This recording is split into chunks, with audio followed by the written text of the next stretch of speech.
सतनाम वाहिगुरु साहिब जी।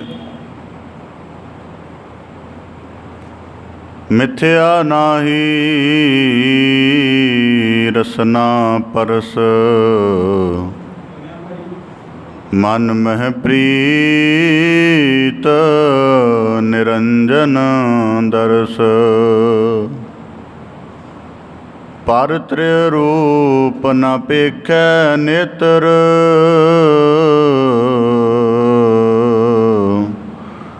साध की टहल संत संग हेत।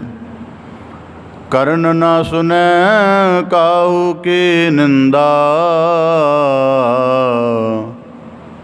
सब ते जानै आपस को मंदा।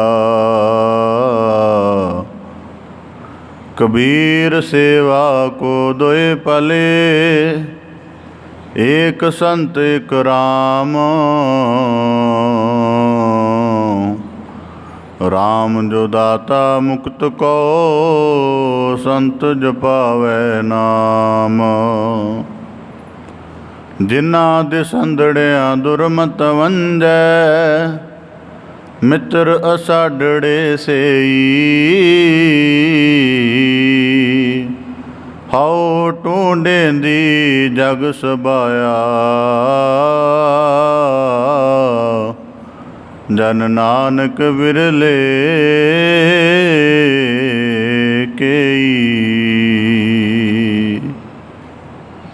जे तू मित्र साडड़ा, हिक पोरी नावे छोड़।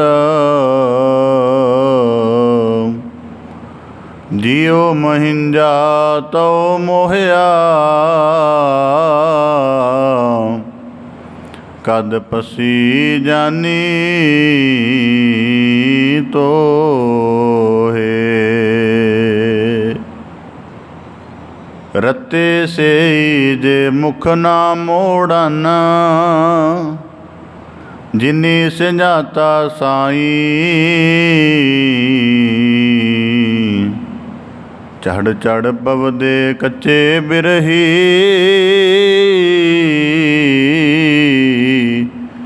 जिना कार न आई।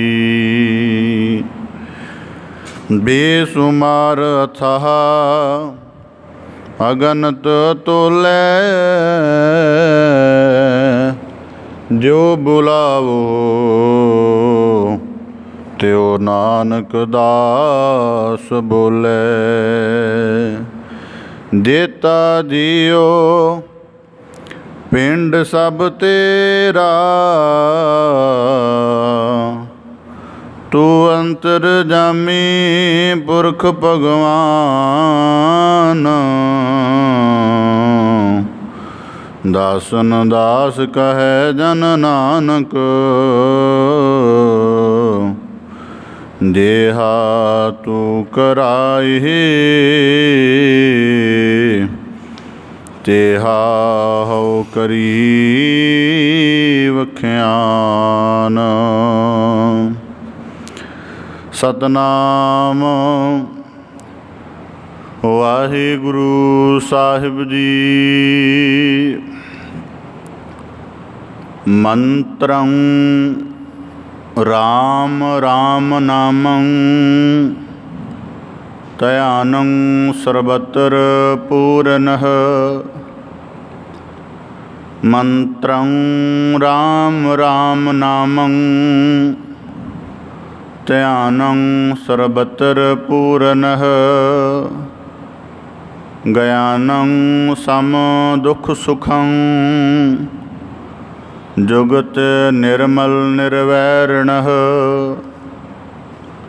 दयालं सर्वत्र जिया,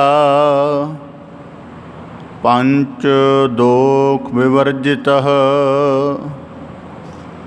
भोजनं गोपाल कीर्तनं, अल्प माया यल कमल रहतः। उपदेशं सममित्र सत्रह भगवंत भगत पहावनी पर निंदा नह स्रोत श्रवणं आप त्याग सगल रेणुकः खट लक्षण पूर्णं पुरखः नानक नाम साध सुवजनः खट लक्षण पूर्णं पुरखः नानक नाम साध सुवजनः। वाहिगुरु जी का खालसा वाहिगुरु जी की फतेह। धन धन सतगुरु गुरु गरीब निवाज पतित पावन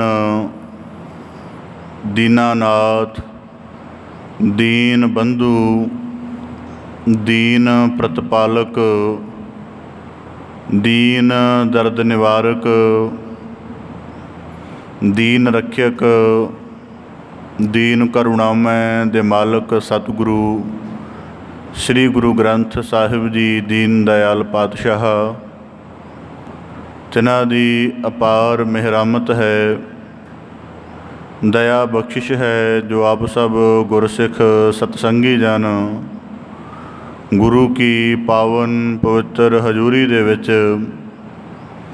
गुरमुखां दी न्याई जुड़ बैठ के सतसंगत रूप द्वारा गुरु साहिबान दे चरनां दे नाल अपनी प्रीत दृढ़ करन दा भावना करके सतगुरु की बाणी दी मेहरामत नूं मानण दा विश्वास करके अपनी जीवन मुक्ति दे कारज लई सतगुरु दे चरनां विच जुड़ बैठ के अमृतमई बाणी द्वारा अभ्यास करन दा यतन कर रहे हो, बड़े सुभागशाली हो जी। सतगुरु साहिब जी बाणी दे अंतर्गत बख्शिश करते हैं जिन्हां दिसंदड़ियां दुरमत वन्य मित्र असाडड़े सेई हौ ढूंढेंदी जग सुबाया जन नानक विरले केई। अगर किसी मनुख ने अपने जीवन नूं उचाई ते लिजाणा है, किसी भी पक्ष तो किसी भी नुकते तो वो चाहुंदा है कि मेरे जीवन की उचाई बने, तो उन्होंने उन्हां दे नाल ही संबंध बनाउणा पैंदा है, उन्हां दे ही निकट रहना पैंदा है जां रहना बनता है जिहड़े उस उचाई तक पहुँच चुके होण। एक वेल दे विच कोई समर्था नहीं है कि वो हज़ारां फुट की उचाई ते जा सके, पर जे वो वेल किसी उचाई वाले की जड़ दे विच भी चली गई तो जितनी उचाई खुद उस चीज़ की होएगी उतनी उच्ची वो वेल चली जाएगी। इस प्रकार उत्तम पुरखां की संगत श्रेष्ठ गुरमुखां की सोहबत मनुख के जीवन नूं वो उचाई बख्शदी है जिहदे नाल जीवन दे विच बाहरी तौर पर भावें कुछ भी ना उस मनुख कोल होवे, पर उहदा जीवन गुणा करके सिफत करके प्रतिभा करके इन्ना भरपूर इन्ना सज सवर जाता है कि वह जीवन अपने आप दे विच ही परिपूर्ण लगता है। ऐसे ही गुरसिख जिन्हां दे कोल बैठण दे नाल जिन्हां दी सोहबत करन दे नाल मनुख दे विचारां दी मैल मली शुद्ध हुंदी है, अंतर हिरदे दे भाव निर्मल हुंदे ने। गुरु साहिब जी कह जिन्हां दिसंदड़ियां दुरमत वंजै, किड्डा वड्डा भाव है इस पंक्ति विच कि जिन्हां दे देखण मात्र दे नाल ही सानू शुभ करमन की याद आ जाए, जिन्हां दे देखण मात्र दे नाल ही अपनी हीनता याद आके ते उन्हां दे जीवन की निर्मलता नूं देख के उचाई तक पहुँचण की प्रेरणा पैदा हो जाए। इस करके जिवें असीं आम एक वाक आखदे हाँ, भावें वाक बहुता बाकमाल नहीं है क्योंकि इस तो भी उचेरी कंसैप्शन है, पर फिर भी वो वाक अपने आप दे विच संपूर्ण है कि गुरबाणी जीवन जाच है। जीवन जाच का भाव यह है कि जीवन का हरेक नुकता जिहड़ा भी असीं जीवन च अपनाउणा है, अगर गुरबाणी की सतगुरु साहिबाना के उपदेश की रोशनी में उस उपदेश नूं उस नुकते नूं धारण करांगे तो वो कीता होया कर्म साडे जीवन का एक अच्छा फल पैदा करेगा। सो गुरु कृपा करे ऐसे भाव ਐਸੇ ਮਨੋਬਿਰਤੀਆਂ ਸਾਡੇ ਸਾਰਿਆਂ ਦੇ ਜੀਵਨ ਦੀਆਂ ਦ੍ਰਿੜ ਰਹਿਣ ਜੀ। ਪਾਵਨ ਬਾਣੀ ਦੀ ਲੜੀਵਾਰ ਵਿਚਾਰ ਨਾਲ ਜੁੜਨ ਦਾ ਯਤਨ ਕਰੀਏ ਜੀ। ਪਾਵਨ ਬਾਣੀ ਦੀ ਲੜੀਵਾਰ ਵਿਆਖਿਆ ਆਰੰਭ ਕਰਨ ਤੋਂ ਪਹਿਲਾਂ ਬੜੇ ਅਦਬ ਸਹਿਤ ਉਚਾਰਨ ਕਰੋ ਜੀ। ਸਤਨਾਮ ਸ੍ਰੀ ਵਾਹਿਗੁਰੂ ਸਾਹਿਬ ਜੀ। ਮੰਤਰੰ ਰਾਮ ਰਾਮ ਨਾਮੰ ਧਿਆਨੰ ਸਰਬਤਰ ਪੂਰਨః। ਧੰਨ ਸਤਿਗੁਰੂ ਗੁਰੂ ਅਰਜਨ ਦੇਵ ਸਾਹਿਬ ਜੀ ਤੈਨਾਂ ਦੀ ਪਾਵਨ ਰਸਨਾ ਤੋਂ ਉਚਾਰਨ ਬਾਣੀ ਸ਼ਲੋਕ ਸਹਿਸਕ੍ਰਿਤੀ ਦੇ ਲੜੀਵਾਰ ਸ਼ਲੋਕਾਂ ਦੀ ਆਪ ਦੀ ਵਿਆਖਿਆ ਸ਼ਰਵਣ ਕਰਕੇ ਗੁਰੂ ਕਿਰਪਾ ਦੇ ਪਾਤਰ ਬਣ ਰਹੇ ਹੋ। ਲੜੀਵਾਰ ਵਿਆਖਿਆ ਦੇ ਅੰਤਰਗਤ ਕੱਲ੍ਹ ਵਾਲੇ ਸ਼ਲੋਕ ਦੇ ਵਿੱਚ ਗੁਰੂ ਸਾਹਿਬ ਜੀ ਨੇ ਬਖਸ਼ਿਸ਼ ਕੀਤੀ ਸੀ, ਨਹ ਸੀਤਲ ਚੰਦਰ ਦੇਵਹ ਨਹ ਸੀਤਲ ਬਾਵਨ ਚੰਦਨਹ, ਕਿ ਸੰਸਾਰ ਦੇ ਵਿੱਚ ਸੀਤਲਤਾਈ ਦੇ ਠੰਡਕ ਦੇ ਤਿੰਨ ਪ੍ਰਮੁੱਖ ਸੋਮੇ ਮੰਨੇ ਜਾਂਦੇ ਹਨ। ਚੰਦਰਮਾ ਦੀ ਰੋਸ਼ਨੀ ਅਤੇ ਇਸੇ ਪ੍ਰਕਾਰ ਚੰਦਨ ਦਾ ਰੁੱਖ ਅਤੇ ਸਰਦੀ ਦੀ ਰੁੱਤ। ਪਰ ਗੁਰੂ ਸਾਹਿਬ ਜੀ ਕਹਿੰਦੇ ਇੱਕ ਸਾਧ ਪੁਰਖ ਦੀ ਸੰਗਤ ਦੇ ਵਿੱਚੋਂ ਜਿਹੜੀ ਜੀਵਨ ਦੇ ਵਿੱਚ ਸੀਤਲਤਾ ਪ੍ਰਾਪਤ ਹੋ ਜਾਣੀ ਹੈ, ਉਹ ਇਹਨਾਂ ਤਿੰਨਾਂ ਚੀਜ਼ਾਂ ਦੇ ਪ੍ਰਭਾਵ ਦਾ ਨਾਲ ਨਹੀਂ ਮਿਲਦੀ। ਜਿੰਨਾ ਇੱਕ ਗੁਰਮੁਖ ਪੁਰਸ਼ ਦੇ ਕੋਲ ਬੈਠ ਕੇ ਉਹਦੇ ਜੀਵਨ ਨੂੰ ਨੇੜਿਓਂ ਤੱਕ ਕੇ ਉਹਦੇ ਜੀਵਨ ਦੀ ਕਮਾਈ ਨੂੰ ਆਪਣੀ ਪ੍ਰੇਰਣਾ ਦਾ, ਆਪਣੇ ਅਮਲ ਦਾ ਹਿੱਸਾ ਬਣਾ ਕੇ ਜਿਤਨਾ ਜੀਵਨ ਅਧਿਆਤਮਿਕ ਤੌਰ 'ਤੇ ਅਮੀਰ ਹੋ ਸਕਦਾ ਹੈ, ਉਹਨਾਂ ਕਿਸੇ ਹੋਰ ਨੁਕਤੇ ਨੂੰ ਜਿੰਨੀ ਸੀਤਲਤਾਈ ਇੱਕ ਗੁਰਮੁਖ ਦੇ ਕੋਲ ਬੈਠ ਕੇ ਹਿਰਦੇ ਵਿੱਚ ਵਾਪਰ ਸਕਦੀ ਹੈ, ਓਨੀ ਇਹਨਾਂ ਬਾਹਰੀ ਜਿਹੜੇ ਤੌਰ 'ਤੇ ਠੰਡਕ ਵਾਲੇ ਸਾਧਨ ਹਨ ਇਹਨਾਂ ਦੇ ਨਾਲ ਨਹੀਂ ਬਣਦੀ। ਹੁਣ ਕੱਲ੍ਹ ਗੁਰੂ ਸਾਹਿਬ ਜੀ ਨੇ ਕਿ ਇਸੇ ਪ੍ਰਕਾਰ ਬਖਸ਼ਿਸ਼ ਕੀਤੀ ਕਿ ਸੀਤਲੰ ਸਾਧ ਸੁਵਜਨ, ਇੱਕ ਸਾਧ ਜਨਾਂ ਦੀ ਸੰਗਤ। ਹੁਣ ਕੱਲ੍ਹ ਵੀ ਇਹ ਨੁਕਤਾ ਕਾਫੀ ਸਪਸ਼ਟ ਹੋ ਗਿਆ ਸੀ ਕਿ ਸਾਧ ਪੁਰਖ ਕੌਣ ਹੁੰਦੇ ਨੇ, ਪਰ ਫਿਰ ਵੀ ਅਗਲੇ ਸ਼ਲੋਕ ਦੇ ਵਿੱਚ ਤਾਂ ਗੁਰੂ ਅਰਜਨ ਦੇਵ ਸਾਹਿਬ ਜੀ ਨੇ ਇਸ ਨੁਕਤੇ ਨੂੰ ਪੂਰੀ ਤਰ੍ਹਾਂ ਵਿਸਥਾਰ ਦੇ ਨਾਲ ਸਾਡੇ ਸਨਮੁਖ ਰੱਖ ਕੇ ਸਾਨੂੰ ਨਵਾਜ਼ਿਸ਼ ਕੀਤੀ ਹੈ। ਹੁਣ ਉਦਾਹਰਨ ਦੇ ਤੌਰ 'ਤੇ ਜ਼ਿਕਰ ਆਇਆ ਸੀ ਕਿ ਸਾਧ ਪੁਰਖਾਂ ਦੇ ਨਾਲ ਜੁੜੋ, ਤਾਂ ਹੁਣ ਮਨੁੱਖ ਕਹੇਗਾ ਚਲੋ ਜੀ ਮੰਨ ਲਈ ਗੱਲ, ਸਾਧ ਪੁਰਖਾਂ ਦੇ ਨਾਲ ਜੁੜਾਂਗੇ, ਉਹਨਾਂ ਦੀ ਤਲਾਸ਼ ਕਰਾਂਗੇ, ਉਹਨਾਂ ਦਾ ਅਦਬ ਕਰਾਂਗੇ, ਉਹਨਾਂ ਦੇ ਨਾਲ ਬਚਨਾਂ ਦੀ ਸਾਂਝ ਕਰਾਂਗੇ, ਸਾਰਾ ਕੁਝ ਕਰਾਂਗੇ, ਪਰ ਹੁਣ ਉਹਦੀ ਪਛਾਣ ਤਾਂ ਦੱਸੋ, ਉਹਦੇ ਲੱਛਣ ਤਾਂ ਦੱਸੋ, ਉਹਦੀ ਨਿਸ਼ਾਨੀ ਤਾਂ ਦੱਸੋ, ਉਹਦੀਆਂ ਵਿਸ਼ੇਸ਼ਤਾਈਆਂ ਦੱਸੋ, ਉਹਦੀ ਅਵਸਥਾ ਨੂੰ ਕਿਵੇਂ ਮਹਿਸੂਸ ਕੀਤਾ ਜਾਵੇ, ਕੁਝ ਇਸ ਤਰ੍ਹਾਂ ਦੇ ਨੁਕਤੇ ਤਾਂ ਦੱਸੋ। ਹਰੇਕ ਮਨੁੱਖ ਕਹੇਗਾ।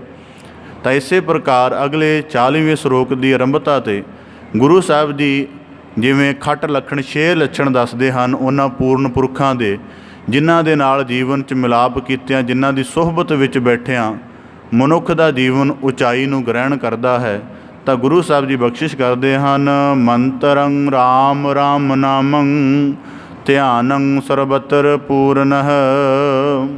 ਤਾਂ ਸਤਿਗੁਰੂ ਸਾਹਿਬ ਜੀ ਕਹਿੰਦੇ ਸਭ ਤੋਂ ਪਹਿਲਾ ਲੱਖਣ ਹੈ ਉਹਨਾਂ ਦਾ ਮੰਤਰੰ ਰਾਮ ਰਾਮ ਨਾਮੰ। ਉਹਨਾਂ ਨੂੰ ਪਛਾਣ ਹੈ ਜਾਂ ਉਹਨਾਂ ਨੇ ਆਪਣੀ ਜ਼ਿੰਦਗੀ ਦਾ ਜੀਵਨ ਮਨੋਰਥ ਆਪਣਾ ਇਤਨਾ ਦ੍ਰਿੜ, ਇਤਨਾ ਸ਼ਿੱਦਤ ਦੇ ਨਾਲ ਬੰਦਗੀ ਦੇ ਨੁਕਤੇ ਤੋਂ ਮਜ਼ਬੂਤ ਕਰ ਲਿਆ ਹੈ ਕਿ ਮੰਤਰੰ ਰਾਮ ਰਾਮ ਨਾਮੰ। ਉਹਨਾਂ ਦੀ ਜ਼ੁਬਾਨ, ਉਹਨਾਂ ਦਾ ਹਿਰਦਾ, ਉਹਨਾਂ ਦਾ ਮਨ, ਉਹਨਾਂ ਦੀ ਸੁਰਤ ਹਰ ਵੇਲੇ ਪਰਮੇਸ਼ਰ ਦੇ ਸਿਫਤ ਸਲਾਹ ਦੇ ਮੰਤਰ ਉਚਾਰਨ ਦੇ ਵਿੱਚ ਲੱਗੀ ਰਹਿੰਦੀ ਹੈ। ਅਗਰ ਜ਼ੁਬਾਨ ਦੇ ਤੌਰ 'ਤੇ ਚੁੱਪ ਨੇ ਤਾਂ ਹਿਰਦਾ ਆਰਾਧਨਾ ਕਰ ਰਿਹਾ ਹੈ। ਜੇ ਹਿਰਦੇ ਦੇ ਤੌਰ 'ਤੇ ਸ਼ਾਂਤ ਦੀ ਅਵਸਥਾ ਹੈ ਅਤੇ ਮਨ ਕਰਕੇ ਰੱਬੀ ਗੁਣਾਂ ਦਾ ਮਨਨ ਕਰ ਰਹੇ ਹਨ। ਜੇ ਮਨ ਕਰਕੇ ਸ਼ਾਂਤ ਹਨ ਤਾਂ ਸੁਰਤ ਕਰਕੇ ਗੁਰੂ ਸ਼ਬਦ ਅਕਾਲ ਪੁਰਖ ਦੇ ਚਰਨਾਂ ਵਿੱਚ ਲੀਨ ਹਨ। ਗੁਰੂ ਸਾਹਿਬ ਜੀ ਕਹਿੰਦੇ ਮੰਤਰੰ ਰਾਮ ਰਾਮ ਨਾਮੰ। ਉਹਨਾਂ ਦੀ ਰਸਨਾ ਸਦ ਪਰਮੇਸ਼ਰ ਦੇ ਗੁਣ ਸਿਫਤ ਸਲਾਹ ਉਚਾਰਨ ਵੱਲ ਲੱਗੀ ਰਹਿੰਦੀ ਹੈ। ਇਸੇ ਕਰਕੇ ਜਦੋਂ ਮਨੁੱਖ ਜਗਿਆਸੂ ਤੋਂ ਸਾਧੂ ਹੁੰਦਾ ਹੈ, ਉਹਨੂੰ ਰੱਬੀ ਗੁਣਾਂ ਦੀ ਪਹਿਚਾਣ ਆਉਂਦੀ ਹੈ ਅਤੇ ਫਿਰ ਉਹ ਰੱਬੀ ਗੁਣਾਂ ਨੂੰ ਅਤਿ ਬਾਰੀਕੀ ਦੇ ਨਾਲ ਚੀਨਣਾ ਸ਼ੁਰੂ ਕਰ ਦਿੰਦਾ ਹੈ। ਜਿਵੇਂ ਆਮ ਸੰਸਾਰ ਦੇ ਵਿੱਚ ਕਿਹਾ ਜਾਂਦਾ ਹੈ ਖੁਸ਼ੀ ਦੇ ਨੁਕਤੇ ਤੋਂ, ਕਿ ਇਸ ਗੱਲ ਦੀ ਅੱਜ ਕੱਲ੍ਹ ਵਿਸ਼ਵ ਦੇ ਵਿੱਚ ਬੜੀ ਚਰਚਾ ਹੈ। ਕਿਹਾ ਜਾਂਦਾ ਹੈ ਕਿ ਸੰਸਾਰ ਦਾ ਆਲਾ ਦੁਆਲਾ ਪ੍ਰਸੰਨਤਾ ਦੇ ਨਾਲ, ਹੈਪੀਨੈਸ ਦੇ ਨਾਲ ਭਰਿਆ ਪਿਆ ਹੈ। ਸਮੱਸਿਆ ਮਨੁੱਖ ਦੇ ਚੀਨਣ ਦੇ ਵਿੱਚ ਹੈ, ਮਨੁੱਖ ਦੇ ਪਿਕਅਪ ਕਰਨ ਦੇ ਵਿੱਚ ਹੈ। ਕਹਿੰਦੇ ਕੋਈ ਬਜ਼ੁਰਗ ਇਸਤਰੀ ਕਿਸੇ ਇੱਕ ਨਗਰ ਤੋਂ ਦੂਜੇ ਨਗਰ ਜਾ ਰਹੀ ਸੀ। ਰਸਤੇ ਵਿੱਚ ਉਹਨੂੰ ਰਾਤ ਪੈ ਗਈ। ਉਹਨੇ ਨਗਰ ਦੇ ਵਿੱਚ ਜਾ ਕੇ ਕੁਝ ਲੋਕਾਂ ਦੇ ਘਰ ਦੇ ਦਰਵਾਜ਼ੇ ਖਟਖਟਾਏ ਕਿ ਮੈਂ ਰਾਤ ਗੁਜ਼ਾਰਨੀ ਹੈ, ਭੋਜਨ ਭਾਵੇਂ ਨਾ ਦਿਓ ਪਰ ਗਰਮੀ ਬਹੁਤ ਜ਼ਿਆਦਾ ਹੈ ਜਾਂ ਸਰਦੀ ਕਿ ਇਸ ਤਰ੍ਹਾਂ ਕਰਕੇ ਕਿ ਮੈਨੂੰ ਰਾਤ ਠਹਿਰਨ ਦੀ ਦੇ ਦਿਓ। ਨਗਰ ਦੇ ਵਿੱਚ ਕੋਈ ਉਹਨਾਂ ਦੇ ਲਈ ਉਹ ਮੰਨਿਆ ਨਾ।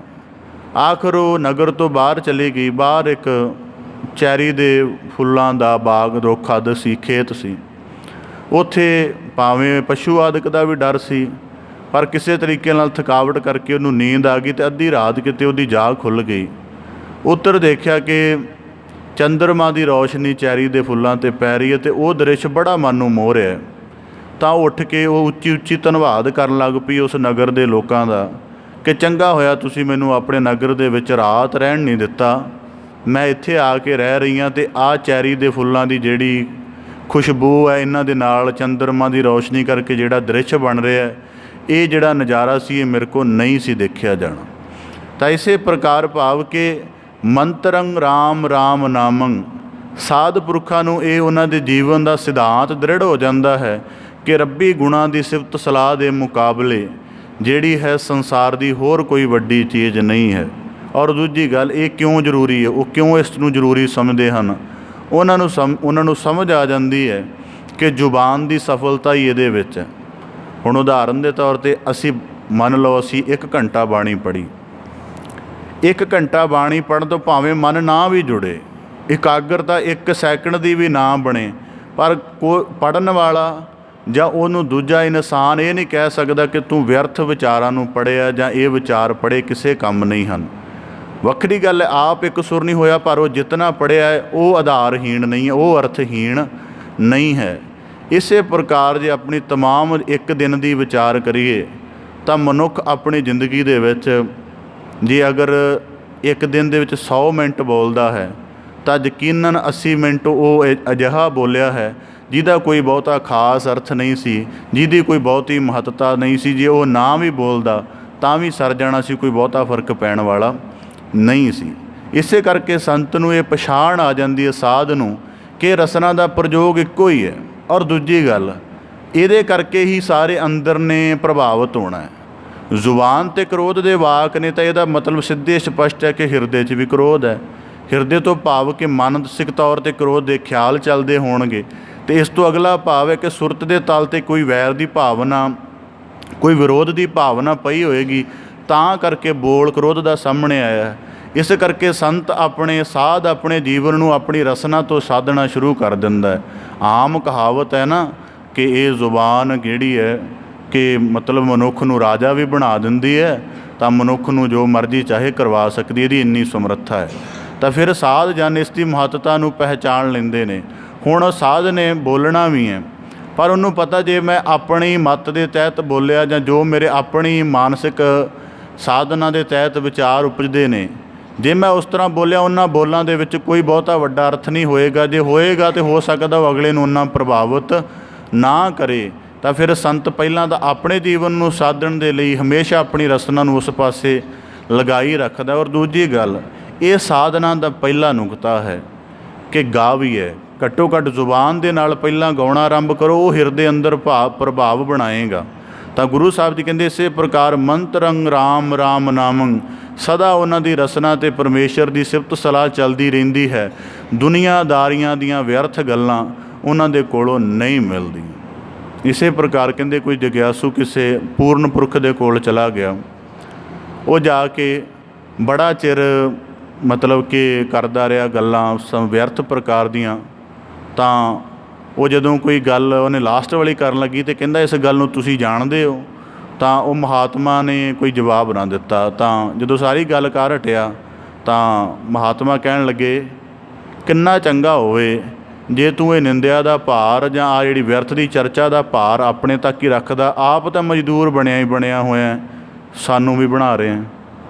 ਗੁਰਬਾਣੀ 'ਚ ਵਾਕ ਆਉਂਦਾ, ਨਿੰਦਾ ਕਰ ਕਰ ਬਹੁ ਭਾਰ ਉਠਾਵੈ ਮੈਨ ਬਜੂਰੀ ਭਾਰ ਪਹੁੰਚਾਵਣਿਆ, ਕਿ ਆਪ ਤਾਂ ਤੂੰ ਭਾਰ ਢੋ ਹੀ ਰਿਹਾ ਦੂਜੇ ਦੇ ਅਵਗੁਣਾਂ ਦੇ ਚਿੰਤਨ ਦਾ, ਘੱਟੋ ਘੱਟ ਸਾਡੇ ਤੱਕ ਤਾਂ ਇਹ ਭਾਰ ਨਾ ਢੋ। ਜਦੋਂ ਇਸ ਇਨਸਾਨ ਨੂੰ ਇਹ ਗੱਲ ਕਹੀ ਉਹ ਬੜਾ ਮਤਲਬ ਪ੍ਰਭਾਵਿਤ ਹੋਇਆ ਕਿ ਇਸੇ ਪ੍ਰਕਾਰ ਤਾਂ ਗੁਰੂ ਸਾਹਿਬ ਜੀ ਕਹਿੰਦੇ ਮੰਤਰੰ ਰਾਮ ਰਾਮ ਨਾਮੰ। ਤਾਂ ਤਾਂ ਗੁਰੂ ਸਾਹਿਬ ਜੀ ਕਹਿੰਦੇ ਕਿ ਉਹਨਾਂ ਦੀ ਰਸਨਾ ਹਰ ਵੇਲੇ ਪਰਮੇਸ਼ਰ ਦੀ ਸਿਫਤ ਸਲਾਹ ਦੇ ਵਿੱਚ ਜੁੜੀ ਰਹਿੰਦੀ ਹੈ।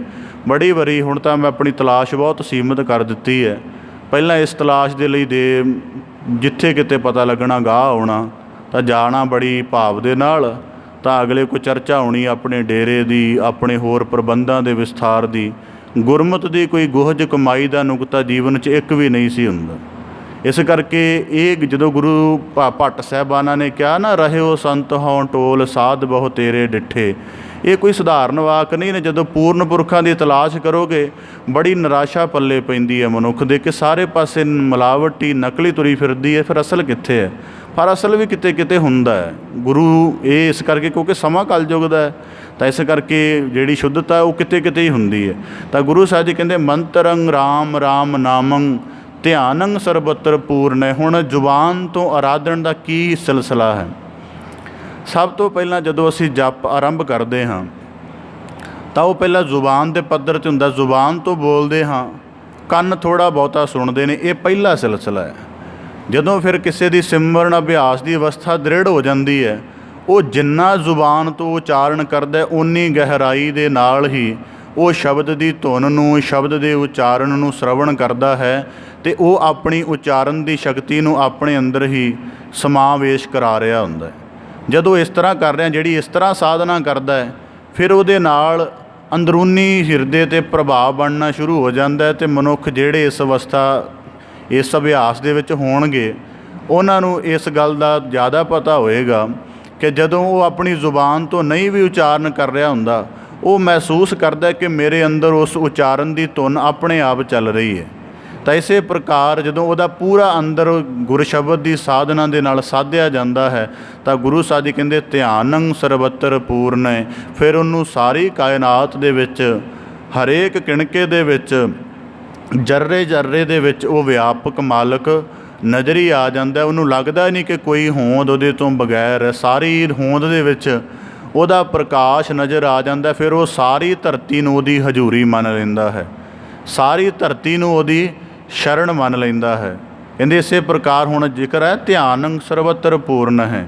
ਤਾਂ ਕਹਿੰਦੇ ਕੋਈ ਮਹਾਤਮਾ ਕਿਸੇ ਜਗ੍ਹਾ ਸਾਧਨਾ ਕਰ ਰਿਹਾ ਸੀ, ਤਾਂ ਇੱਕ ਕੂਕਰ ਆ ਗਿਆ, ਮਤਲਬ ਕੁੱਤਾ ਆ ਗਿਆ, ਤਾਂ ਉਹਦੇ ਦੁਆਰ 'ਤੇ ਆ ਕੇ ਬੈਠ ਗਿਆ। ਤਾਂ ਕੋਈ ਉਹਦਾ ਫਿਰ ਇੱਕ ਚੇਲਾ ਮੁਰੀਦ ਆਇਆ, ਉਹਨੇ ਉਹਨੂੰ ਹਟਾਉਣਾ ਚਾਹਿਆ ਕੂਕਰ ਨੂੰ, ਤਾਂ ਉਹ ਗਿਆ ਨਾ। ਥੋੜ੍ਹਾ ਸਮਾਂ ਜਾ ਕੇ ਫਿਰ ਆ ਕੇ ਬਹਿ ਗਿਆ, ਉਹਨੇ ਫਿਰ ਹਟਾਇਆ, ਫਿਰ ਥੋੜ੍ਹਾ ਸਮਾਂ ਬਾਅਦ ਜਾ ਕੇ ਫਿਰ ਆ ਕੇ ਬਹਿ ਗਿਆ। ਆਖਰ ਉਹ ਪੂਰਨ ਪੁਰਖ ਆਪਣੇ ਉਸ ਚੇਲੇ ਨੂੰ ਕਹਿਣ ਲੱਗਾ, ਹੁਣ ਨਾ ਇਹਨੂੰ ਹਟਾਈ। ਕਹਿੰਦਾ ਕਿਉਂ? ਕਹਿੰਦਾ ਇਹ ਗਿਆਨ ਦੇਣ ਆਇਆ। ਉਹਦਾ ਮੁਰੀਦ ਚੇਲਾ ਹੈਰਾਨ, ਕਹਿੰਦਾ ਗਿਆਨ ਦੇਣ ਆਇਆ? ਕੂਕਰ ਹੈ, ਕੂਕਰ ਤੈਨੂੰ ਕੀ ਗਿਆਨ ਦੇਗਾ? ਕਹਿੰਦਾ ਗਿਆਨ ਇਹ ਦੇ ਰਿਹਾ, ਉਹਨੂੰ ਵਾਰ-ਵਾਰ ਹਟਾਇਆ ਜਾ ਰਿਹਾ, ਉਹ ਦਰ ਨਹੀਂ ਛੱਡ ਰਿਹਾ। ਵਾਰ-ਵਾਰ ਉਹਨੂੰ ਇੱਥੋਂ ਭਜਾਇਆ ਜਾ ਰਿਹਾ, ਉਹ ਦਰ ਨਹੀਂ ਛੱਡ ਰਿਹਾ। ਤਾਂ ਸਾਨੂੰ ਜਿਹੜਾ ਜੀਵਨ ਦਾ ਐਡਾ ਵੱਡਾ ਤਰਸ ਅਕਾਲ ਪੁਰਖ ਨੇ ਦਿੱਤਾ ਹੈ, ਅਸੀਂ ਉਹਦੀ ਸਿਫਤ ਸਲਾਹ ਦਾ ਪੱਲਾ 15 ਦਿਨਾਂ ਬਾਅਦ ਹੀ ਛੱਡ ਬੈਠੇ ਹਾਂ। ਇਸ ਕਰਕੇ ਕਦੀ ਉਹਦੀ ਯਾਦ ਨਾ ਵਿਸਰੇ ਐਸੀ ਵਫਾਦਾਰੀ। ਕਹਿੰਦਾ ਵਫਾਦਾਰੀ ਦਾ ਗੁਣ ਦੇਣ ਆਇਆ ਹੈ। ਇਹ ਸੰਸਾਰ ਦੇ ਨਾਲ ਵਫਾਦਾਰੀ ਕਰਕੇ ਮਸ਼ਹੂਰ ਹੈ। ਇਹਦੇ ਤੋਂ ਗਿਆਨ ਉਪਜਦਾ ਕਿ ਅਸੀਂ ਆਪਣੀ ਪਹਿਲੀ ਵਫਾਦਾਰੀ ਨਿਰੰਕਾਰ ਦੇ ਨਾਲ ਕਰੀਏ। ਇਸ ਕਰਕੇ ਹੁਣ ਨਾ ਉਠਾਈ। ਧਿਆਨੰ ਸਰਬਤਰ ਪੂਰਨ ਹੈ। ਜੀਵਨ ਦੀ ਕੋਈ ਵੀ ਕਿਰਿਆ ਹੋਵੇ, ਉਹਦੇ ਵਿੱਚੋਂ ਪਰਮੇਸ਼ਰ ਦੀ ਹਸਤੀ ਨੂੰ ਚੀਨ ਲੈਂਦੇ ਹਨ, ਕਿਉਂਕਿ ਦ੍ਰਿਸ਼ਟੀ ਇੰਨੀ ਨਿਰਮਲ ਹੋ ਜਾਂਦੀ ਹੈ। ਅਸੀਂ ਜੀਵਨ ਦੇ ਜਿਤਨੇ ਪਸਾਰ ਦੇਖਦੇ ਹਾਂ, ਸਾਡੀ ਦ੍ਰਿਸ਼ਟੀ ਇੰਨੀ ਬਾਰੀਕ ਨਹੀਂ ਕਿ ਅਸੀਂ ਉਹਨਾਂ ਦੇ ਵਿੱਚੋਂ ਪਰਮੇਸ਼ਵਰੀ ਰਮਜ ਨੂੰ ਬੁੱਝ ਸਕੀਏ। ਇਸ ਕਰਕੇ ਸੰਤ ਕਦੀ ਵੀ, ਸੰਤ ਦੇ ਮੁੱਖ ਉੱਪਰ ਸੱਧ ਖੇੜਾ ਕਿਉਂ ਰਹਿੰਦਾ ਹੈ? ਕਿਉਂਕਿ ਉਹਨੂੰ ਜੋ ਵੀ ਕਿਰਿਆ ਜਾਂ ਉਹਦੇ ਸਾਹਮਣੇ ਵਾਪਰ ਰਹੀ ਹੈ, ਜਾਂ ਉਹਦੇ ਅੰਦਰੂਨੀ ਤਲ 'ਤੇ ਜਾਂ ਬਾਹਰੀ ਤਲ 'ਤੇ, ਉਹ ਉਹਦੇ ਵਿੱਚੋਂ ਪਰਮੇਸ਼ਰ ਦੇ ਸੁਭਾਅ ਦੀ, ਉਹਦੇ ਹੁਕਮ ਦੀ ਜਿਹੜੀ ਆਖਰੀ ਬਾਰੀਕ ਰਮਜ ਹੈ, ਉਹਨੂੰ ਪਹਿਚਾਣ ਲੈਂਦਾ। ਇਸ ਕਰਕੇ ਉਹਦੇ ਚਿਹਰੇ 'ਤੇ ਉਸ ਤਰ੍ਹਾਂ ਦੇ ਭਾਵ, ਉਦਾਸੀ ਵਾਲੇ ਜਾਂ ਕੋਈ ਪਰੇਸ਼ਾਨੀ ਵਾਲੇ ਜਾਂ ਵਿਰੋਧ ਵਾਲੇ ਭਾਵ ਆਉਂਦੇ ਨਹੀਂ। ਉਹ ਸਦਾ ਖੇੜੇ ਦੀ ਅਵਸਥਾ ਵਿੱਚ ਰਹਿੰਦਾ ਹੈ। ਉਹ ਇਸ ਤਰ੍ਹਾਂ ਰਹਿੰਦਾ ਹੈ ਕਿ ਇਹ ਇੱਕ ਤਮਾਸ਼ਾ ਹੋ ਰਿਹਾ ਹੈ ਅਤੇ ਮਾਲਕ ਮੇਰੇ ਸਾਹਮਣੇ ਤਮਾਸ਼ਾ ਕਰ ਰਿਹਾ, ਅਤੇ ਮੈਂ ਉਹਦੇ ਤਮਾਸ਼ੇ ਨੂੰ ਦੇਖਣਾ ਹੈ, ਦਖਲ ਅੰਦਾਜ਼ੀ ਨਹੀਂ ਕਰਨੀ। ਤਾਂ ਇਸੇ ਪ੍ਰਕਾਰ ਗੁਰੂ ਸਾਹਿਬ ਜੀ ਫਰਮਾਉਂਦੇ ਹਨ, ਮੰਤਰੰ ਰਾਮ ਰਾਮ ਨਾਮੰ ਧਿਆਨੰ ਸਰਬਤਰ ਪੂਰਨ। ਤਾਂ ਜਿਹੜੇ ਪੂਰਨ ਪੁਰਖ ਹੁੰਦੇ ਹਨ, ਸਦਾ ਉਹਨਾਂ ਦੀ ਜ਼ੁਬਾਨ 'ਤੇ ਪਰਮੇਸ਼ਰ ਦੇ ਗੁਣਾਂ ਦਾ ਉਚਾਰਨ ਰਹਿੰਦਾ ਹੈ। ਸੁਰਤ ਉਹਨਾਂ ਦੀ ਹਰ ਵੇਲੇ ਵਿਆਪਕ ਅਕਾਲ ਪੁਰਖ ਦੇ ਵੱਲ ਲੱਗੀ ਰਹਿੰਦੀ। ਗੁਰਬਾਣੀ 'ਚ ਵਾਕ ਨੇ, ਘਟ ਘਟ ਮੈਂ ਹਰ ਜੂ ਬਸੈ, संतन कहो पुकार। तू सबनी थाई जिथै हों जाई, साचा सिरजन हार। जियो जल थल महियल पूरिया, स्वामी सिरजनहार। आद पूर्ण मध पूर्ण अंत पूर्ण परमेश्वर है। भाव कि उन्हां दी सदा सुरत इस गल वल एकाग्र रहिंदी है। ज्ञानं सम दुख सुखं जुगत निर्मल निर्वैरण है। ਤਾਂ ਗੁਰੂ ਸਾਹਿਬ ਜੀ ਕਹਿੰਦੇ ਗੁਰ ਸ਼ਬਦ ਦੀ ਨਿਰੰਤਰ ਦ੍ਰਿੜ ਸਾਧਨਾ ਕਰਕੇ ਉਹਨਾਂ ਦੇ ਅੰਦਰ ਗਿਆਨ ਪੈਦਾ ਹੁੰਦਾ। ਗਿਆਨ ਕੈਸਾ ਪੈਦਾ ਹੁੰਦਾ ਹੈ? ਗਿਆਨੰ ਸਮ ਦੁੱਖ ਸੁਖੰ, ਭਾਵ ਕਿ ਦੁੱਖ ਸੁੱਖ ਦੇ ਵਿੱਚ ਇੱਕੋ ਜਿਹਾ ਰਹਿੰਦੇ ਨੇ। ਪਰਮੇਸ਼ਰ ਦੇ ਚਿੰਤਨ ਦੇ ਨਾਲ ਉਹਦੇ ਹੁਕਮ ਦੀ ਇੰਨੀ ਜ਼ਿਆਦਾ ਬਾਰੀਕ ਸੋਝੀ ਆ ਜਾਂਦੀ ਹੈ ਕਿ ਉਹ ਕਿਸੇ ਚੀਜ਼ ਨੂੰ ਦੁੱਖ ਨੂੰ ਦੁੱਖ ਜਾਣਦੇ ਹਨ, ਨਾ ਸੁੱਖ ਨੂੰ ਸੁੱਖ ਮੰਨਦੇ ਹਨ। ਉਹ ਸਮਝਦੇ ਹਨ ਕਿ ਇਹ ਇੱਕ ਜੀਵਨ ਦਾ ਵਿਵਹਾਰ ਹੈ। ਕਹਿੰਦੇ ਕਿ ਕਿਸੇ ਜਗ੍ਹਾ ਕੋਈ ਪੂਰਨ ਪੁਰਖ ਦੇ ਉਹਨੂੰ ਕਿਸੇ ਨੇ ਪ੍ਰਸ਼ਨ ਪੁੱਛਿਆ ਕਿ ਮੈਨੂੰ ਪਰਮੇਸ਼ਰ ਦੀ ਹੁਕਮ ਬੁੱਝਣ ਦੀ ਸੋਝੀ ਦਿਓ। ਉਹ ਚਲਾ ਗਿਆ, ਉਹਨੂੰ ਦਰਿਆ ਦੇ ਕਿਨਾਰੇ ਲੈ ਗਿਆ। ਕਹਿੰਦਾ ਕਿ ਦਰਿਆ ਦੇਖ, ਇੱਧਰਲੇ ਪਾਸੇ ਦੇਖਿਆ ਬੜਾ ਵੱਡਾ ਵੈਣ, ਪਰਲੇ ਪਾਸੇ ਲਗਾਇਆ ਤਾਂ ਦਰਿਆ ਵੀ ਜਿਸ ਤਰਫ ਤੋਂ ਵਹਿ ਰਿਹਾ ਸੀ ਉਹਦੇ ਵਿੱਚ ਹੀ ਇੱਕ ਸੁੱਕੀ ਰੇਤ ਦਾ ਟਿੱਬਾ ਬਣਿਆ ਹੋਇਆ ਸੀ। ਤਾਂ ਉਹ ਮਹਾਤਮਾ ਨੂੰ ਕਹਿਣ ਲੱਗਾ ਇਹ ਹੁਕਮ ਦੀ ਰੋਹਜ ਹੈ। ਇਹ ਨਹੀਂ ਹੈ ਕਿ ਜੇ ਧਰਤੀ 'ਤੇ ਮਤਲਬ ਚੰਗਿਆਈ ਵਰਸ ਰਹੀ ਹੈ ਤਾਂ ਉਹਦੇ ਵਿੱਚ ਕੋਈ ਬੁਰਿਆਈ ਦਾ ਅੰਸ਼ ਨਹੀਂ ਹੋਏਗਾ, ਅਤੇ ਜੇ ਬੁਰਿਆਈ ਵਰਸ ਰਹੀ ਹੈ ਤਾਂ ਉਹਦੇ ਵਿੱਚ ਕੋਈ ਭਲੇ ਦਾ ਅੰਸ਼ ਨਹੀਂ ਹੋਏਗਾ। ਇਹ ਦੋਵੇਂ ਚੀਜ਼ਾਂ ਸਾਂਝੀਆਂ ਆਪਣੇ ਆਪ ਦੇ ਵਿੱਚ ਜੁੜੀਆਂ ਹੋਈਆਂ ਹਨ। ਅਤੇ ਜਿਹੜੀ ਸੰਤ ਦੀ ਸਾਧ ਦੀ ਦ੍ਰਿਸ਼ਟੀ ਹੈ ਉਹ ਇੰਨੀ ਬਰੀਕ ਹੈ ਕਿ ਉਹ ਦੁੱਖ ਦੇ ਵਿੱਚੋਂ ਵੀ ਸੁੱਖ ਚੀਨਦੀ ਹੈ ਅਤੇ ਸੁੱਖ ਦੇ ਵਿੱਚੋਂ ਵੀ ਦੁੱਖ ਚੀਨਦੀ ਹੈ। ਉਹ ਸਾਂਝੀ ਟੋਟੈਲਿਟੀ ਨੂੰ ਲੈਂਦੀ ਹੈ। ਸਾਡੀ ਕੀ ਗੱਲ, ਅਸੀਂ ਲੀਨੀਅਰਿਟੀ ਵਿੱਚ ਰਹਿੰਦੇ ਹਾਂ। ਸਾਡੀ ਜਿਹੜੀ ਮੈਂਟਲੀ ਕੰਸੈਪਸ਼ਨ ਹੈ ਉਹ ਵੀ ਲੀਨੀਅਰ ਹੁੰਦੀ ਹੈ। ਕਿਸੇ ਬੰਦੇ ਦੇ ਬਾਰੇ ਕਹਿ ਦਈਏ ਨਾ ਇਹਦੇ ਬਾਰੇ 10 ਵਾਕ ਬੋਲ, ਤਾਂ ਉਹ ਲੀਨੀਅਰ 'ਚ ਬੋਲਾਂਗੇ, ਇਕਹਿਰੇ ਬੋਲਾਂਗੇ, ਟੋਟੈਲਿਟੀ 'ਚ ਨਹੀਂ ਬੋਲਾਂਗੇ। ਜਿਵੇਂ ਉਦਾਹਰਨ ਦੇ ਤੌਰ 'ਤੇ ਆਮ ਕਈ ਇੱਕ ਦੂਜੇ ਦੀ ਆਲੋਚਨਾ ਕਰਦੇ ਨੇ, ਤਾਂ ਮੇਰੇ ਸਾਹਮਣੇ ਕੋਈ ਕਿਸੇ ਦੀ ਆਲੋਚਨਾ ਕਰੇ ਤਾਂ ਮੈਂ ਸਪਸ਼ਟ ਕਹਿ ਦਿੰਦਾ ਕਿ ਭਾਈ ਟੋਟੈਲਿਟੀ 'ਚ ਪਹਿਲਾਂ ਉਹਦੀ ਕੰਸੈਪਸ਼ਨ ਬਣਾ, ਫਿਰ ਮੇਰੇ ਸਾਹਮਣੇ ਉਹਦੀ ਆਲੋਚਨਾ ਕਰ, ਜੇ ਆਲੋਚਨਾ ਬਣਦੀ ਹੈ। ਅਤੇ ਜਦੋਂ ਅਸੀਂ ਕਿਸੇ ਦੀ ਟੋਟਲ ਕੰਸੈਪਸ਼ਨ ਕਰਾਂਗੇ, ਸਮੁੱਚਾ ਉਹਨੂੰ ਗ੍ਰਹਿਣ ਕਰਾਂਗੇ, ਤਾਂ ਫਿਰ ਸਾਡੀ ਆਲੋਚਨਾ ਦਾ ਰੂਪ ਕੁਝ ਹੋਰ ਹੋਏਗਾ। ਇਸੇ ਕਰਕੇ ਸੰਤ ਪਰਮੇਸ਼ਰ ਦੇ ਹੁਕਮ ਨੂੰ ਸਮੁੱਚਤਾ ਵਿੱਚ ਲੈਂਦਾ ਹੈ। ਉਹ ਇਹ ਨਹੀਂ ਹੈ ਕਿ ਕੋਈ ਰੁੱਤ ਬਣੀ ਹੈ ਤਾਂ ਇਹ ਦੁੱਖ ਦੀ ਹੈ, ਸੁੱਖ ਦਾ ਹੈ। ਉਹਨੂੰ ਇੱਕੋ ਜਿਹੀ ਜਾਣਦਾ, ਕਿਉਂਕਿ ਉਹਨੂੰ ਪਤਾ ਇਹ ਦੋਵੇਂ ਚੀਜ਼ਾਂ ਹੁਕਮ ਦਾ ਹਿੱਸਾ ਨੇ, ਤਾਂ ਇਹ ਇੱਕ ਦੂਜੇ ਦੇ ਵਿੱਚ ਜੁੜੀਆਂ ਰਹਿਣਗੀਆਂ। ਤਾਂ ਗੁਰੂ ਸਾਹਿਬ ਜੀ ਕਹਿੰਦੇ ਗਿਆਨੰ ਸਮ ਦੁੱਖ ਸੁਖੰ, ਉਹਨਾਂ ਦਾ ਗਿਆਨ ਹੁੰਦਾ ਹੈ ਕਿਹੜਾ ਕਿ ਉਹ ਦੁੱਖ ਸੁੱਖ ਦੇ ਵਿੱਚ ਇੱਕੋ ਰਹਿੰਦੇ ਹਨ। ਭਾਈ ਭਿਖਾਰੀ ਜੀ ਦੀ ਗੱਲ ਆਪ ਜੀ ਬੜੇ ਵਿਸਥਾਰ ਨਾਲ ਜਾਣਦੇ ਹੋ ਕਿ ਦੋਵੇਂ ਅਵਸਥਾ ਵਾਪਰਨੀਆਂ ਨੇ। ਪੁੱਤਰ ਦੀ ਸ਼ਾਦੀ ਵੀ ਹੋਣੀ ਹੈ, ਪੁੱਤਰ ਦੀ ਮ੍ਰਿਤੂ ਵੀ ਹੋਣੀ ਹੈ। ਦੋਵੇਂ ਗੱਲਾਂ ਨੂੰ ਜਾਣਦੇ ਹਨ, ਪਰ ਉਹਨਾਂ ਦੋਵਾਂ ਦੇ ਵਿੱਚ ਗਿਆਨ ਸਰੂਪ ਹਨ। ਗੁਰੂ ਤੇਗ ਬਹਾਦਰ ਸਾਹਿਬ ਜੀ ਫਰਮਾਉਂਦੇ ਹਨ, ਜੋ ਨਰ ਦੁੱਖ ਮੈਂ ਦੁੱਖ ਨਹੀਂ ਮਾਨੈ। ਇਹ ਹੁਣ ਅਵਸਥਾ ਕਿਵੇਂ ਆਉਂਦੀ? ਹੁਣ ਪਹਿਲਾ ਨੁਕਤਾ ਇਹਦੇ ਨਾਲ ਹੀ ਜੁੜਦਾ ਹੈ। ਜਿੰਨਾ ਜ਼ਿਆਦਾ ਬੰਦਾ ਗੁਰ ਸ਼ਬਦ ਦਾ ਅਭਿਆਸੀ ਹੋਏਗਾ, ਓਨਾ ਜ਼ਿਆਦਾ ਦੁੱਖ ਨੂੰ ਘੱਟ ਕਰਕੇ ਜਾਣੇਗਾ। ਨਹੀਂ ਤਾਂ ਮੈਂ ਦੇਖਣ ਚਾਹੁੰਦਾ ਹੈ ਕਿ ਜਿੰਨਾ ਉਹਦੇ ਨਾਲ ਹੁੰਦਾ ਕੀ ਹੈ। ਜਦੋਂ ਰੋਜ਼ਾਨਾ ਅਸੀਂ ਗੁਰ ਸ਼ਬਦ ਦਾ ਅਭਿਆਸ ਕਰਦੇ ਹਾਂ, ਸਾਡੇ ਭਾਵ ਫਿਰ ਉਹ ਕਿਰਪਾ ਦੇ ਅਹਿਸਾਸ ਵਿੱਚ ਰੱਤੇ ਜਾਂਦੇ ਨੇ, ਅਤੇ ਉਹ ਇੰਨੇ ਠੋਸ ਹੋ ਜਾਂਦੇ ਹਨ। ਫਿਰ ਜੀਵਨ ਦੀਆਂ ਆਮ ਹਾਲਾਤਾਂ ਜਿਹੜੀਆਂ ਦੁੱਖ ਸੁੱਖ ਦੇ ਤਲ 'ਤੇ ਵਾਪਰਦੀਆਂ ਨੇ, ਉਹ ਅੰਦਰੂਨੀ ਨੂੰ ਬਹੁਤਾ ਵਿਚਲਿਤ ਨਹੀਂ ਕਰਦੀਆਂ। ਇਸ ਕਰਕੇ ਜ਼ਰੂਰੀ ਹੈ ਗੁਰ ਸ਼ਬਦ ਦੀ ਸਾਧਨਾ। ਉਹਦੇ ਨਾਲ ਸਮਦ੍ਰਿਸ਼ਟਾ ਦੁੱਖ ਸੁੱਖ ਦਾ ਗਿਆਨ ਪੈਦਾ ਹੋਏਗਾ, ਇੱਕੋ ਜਿਹਾ ਰਹਿਣਾ ਆਏਗਾ। ਤਾਂ ਇਹਦੇ ਨਾਲ ਕੀ ਹੋਏਗਾ? ਗੁਰੂ ਸਾਹਿਬ ਜੀ ਕਹਿੰਦੇ ਜੁਗਤ ਨਿਰਮਲ ਨਿਰਵੈਰਣ ਹੈ। ਤਾਂ ਜਦੋਂ ਉਹ ਦੁੱਖ ਸੁੱਖ ਨੂੰ ਇੱਕੋ ਜਿਹਾ ਜਾਣ ਲੈਂਦੇ ਹਨ, ਫਿਰ ਉਹਨਾਂ ਦੇ ਜੀਵਨ ਦੀ ਜੁਗਤ ਕੀ ਬਣ ਜਾਂਦੀ ਹੈ? ਨਿਰਮਲ। ਫਿਰ ਨਾ ਦੁੱਖ ਕਰਕੇ ਰੋਸ ਹੈ, ਨਾ ਸੁੱਖ ਕਰਕੇ ਅਹੰਕਾਰ ਹੈ, ਇੱਕੋ ਜਿਹੇ ਇੱਕ ਸਮਾਨ ਰਹਿੰਦੇ ਨੇ। ਤਾਂ ਗੁਰੂ ਸਾਹਿਬ ਜੀ ਕਹਿੰਦੇ ਨਿਰਵੈਰ ਨੇ। ਫਿਰ ਉਹਨਾਂ ਦੇ ਜੀਵਨ ਦਾ ਇਸ ਭਾਵ ਕਰਕੇ ਹੁਣ ਕਣ ਕਣ ਦੇ ਵਿੱਚ ਪਰਮੇਸ਼ਰ ਨੂੰ ਤੱਕਦੇ ਨੇ, ਇਸ ਕਰਕੇ ਕਿਸੇ ਦੇ ਨਾਲ ਉਹਨਾਂ ਦਾ ਵੈਰ ਨਹੀਂ ਹੈ।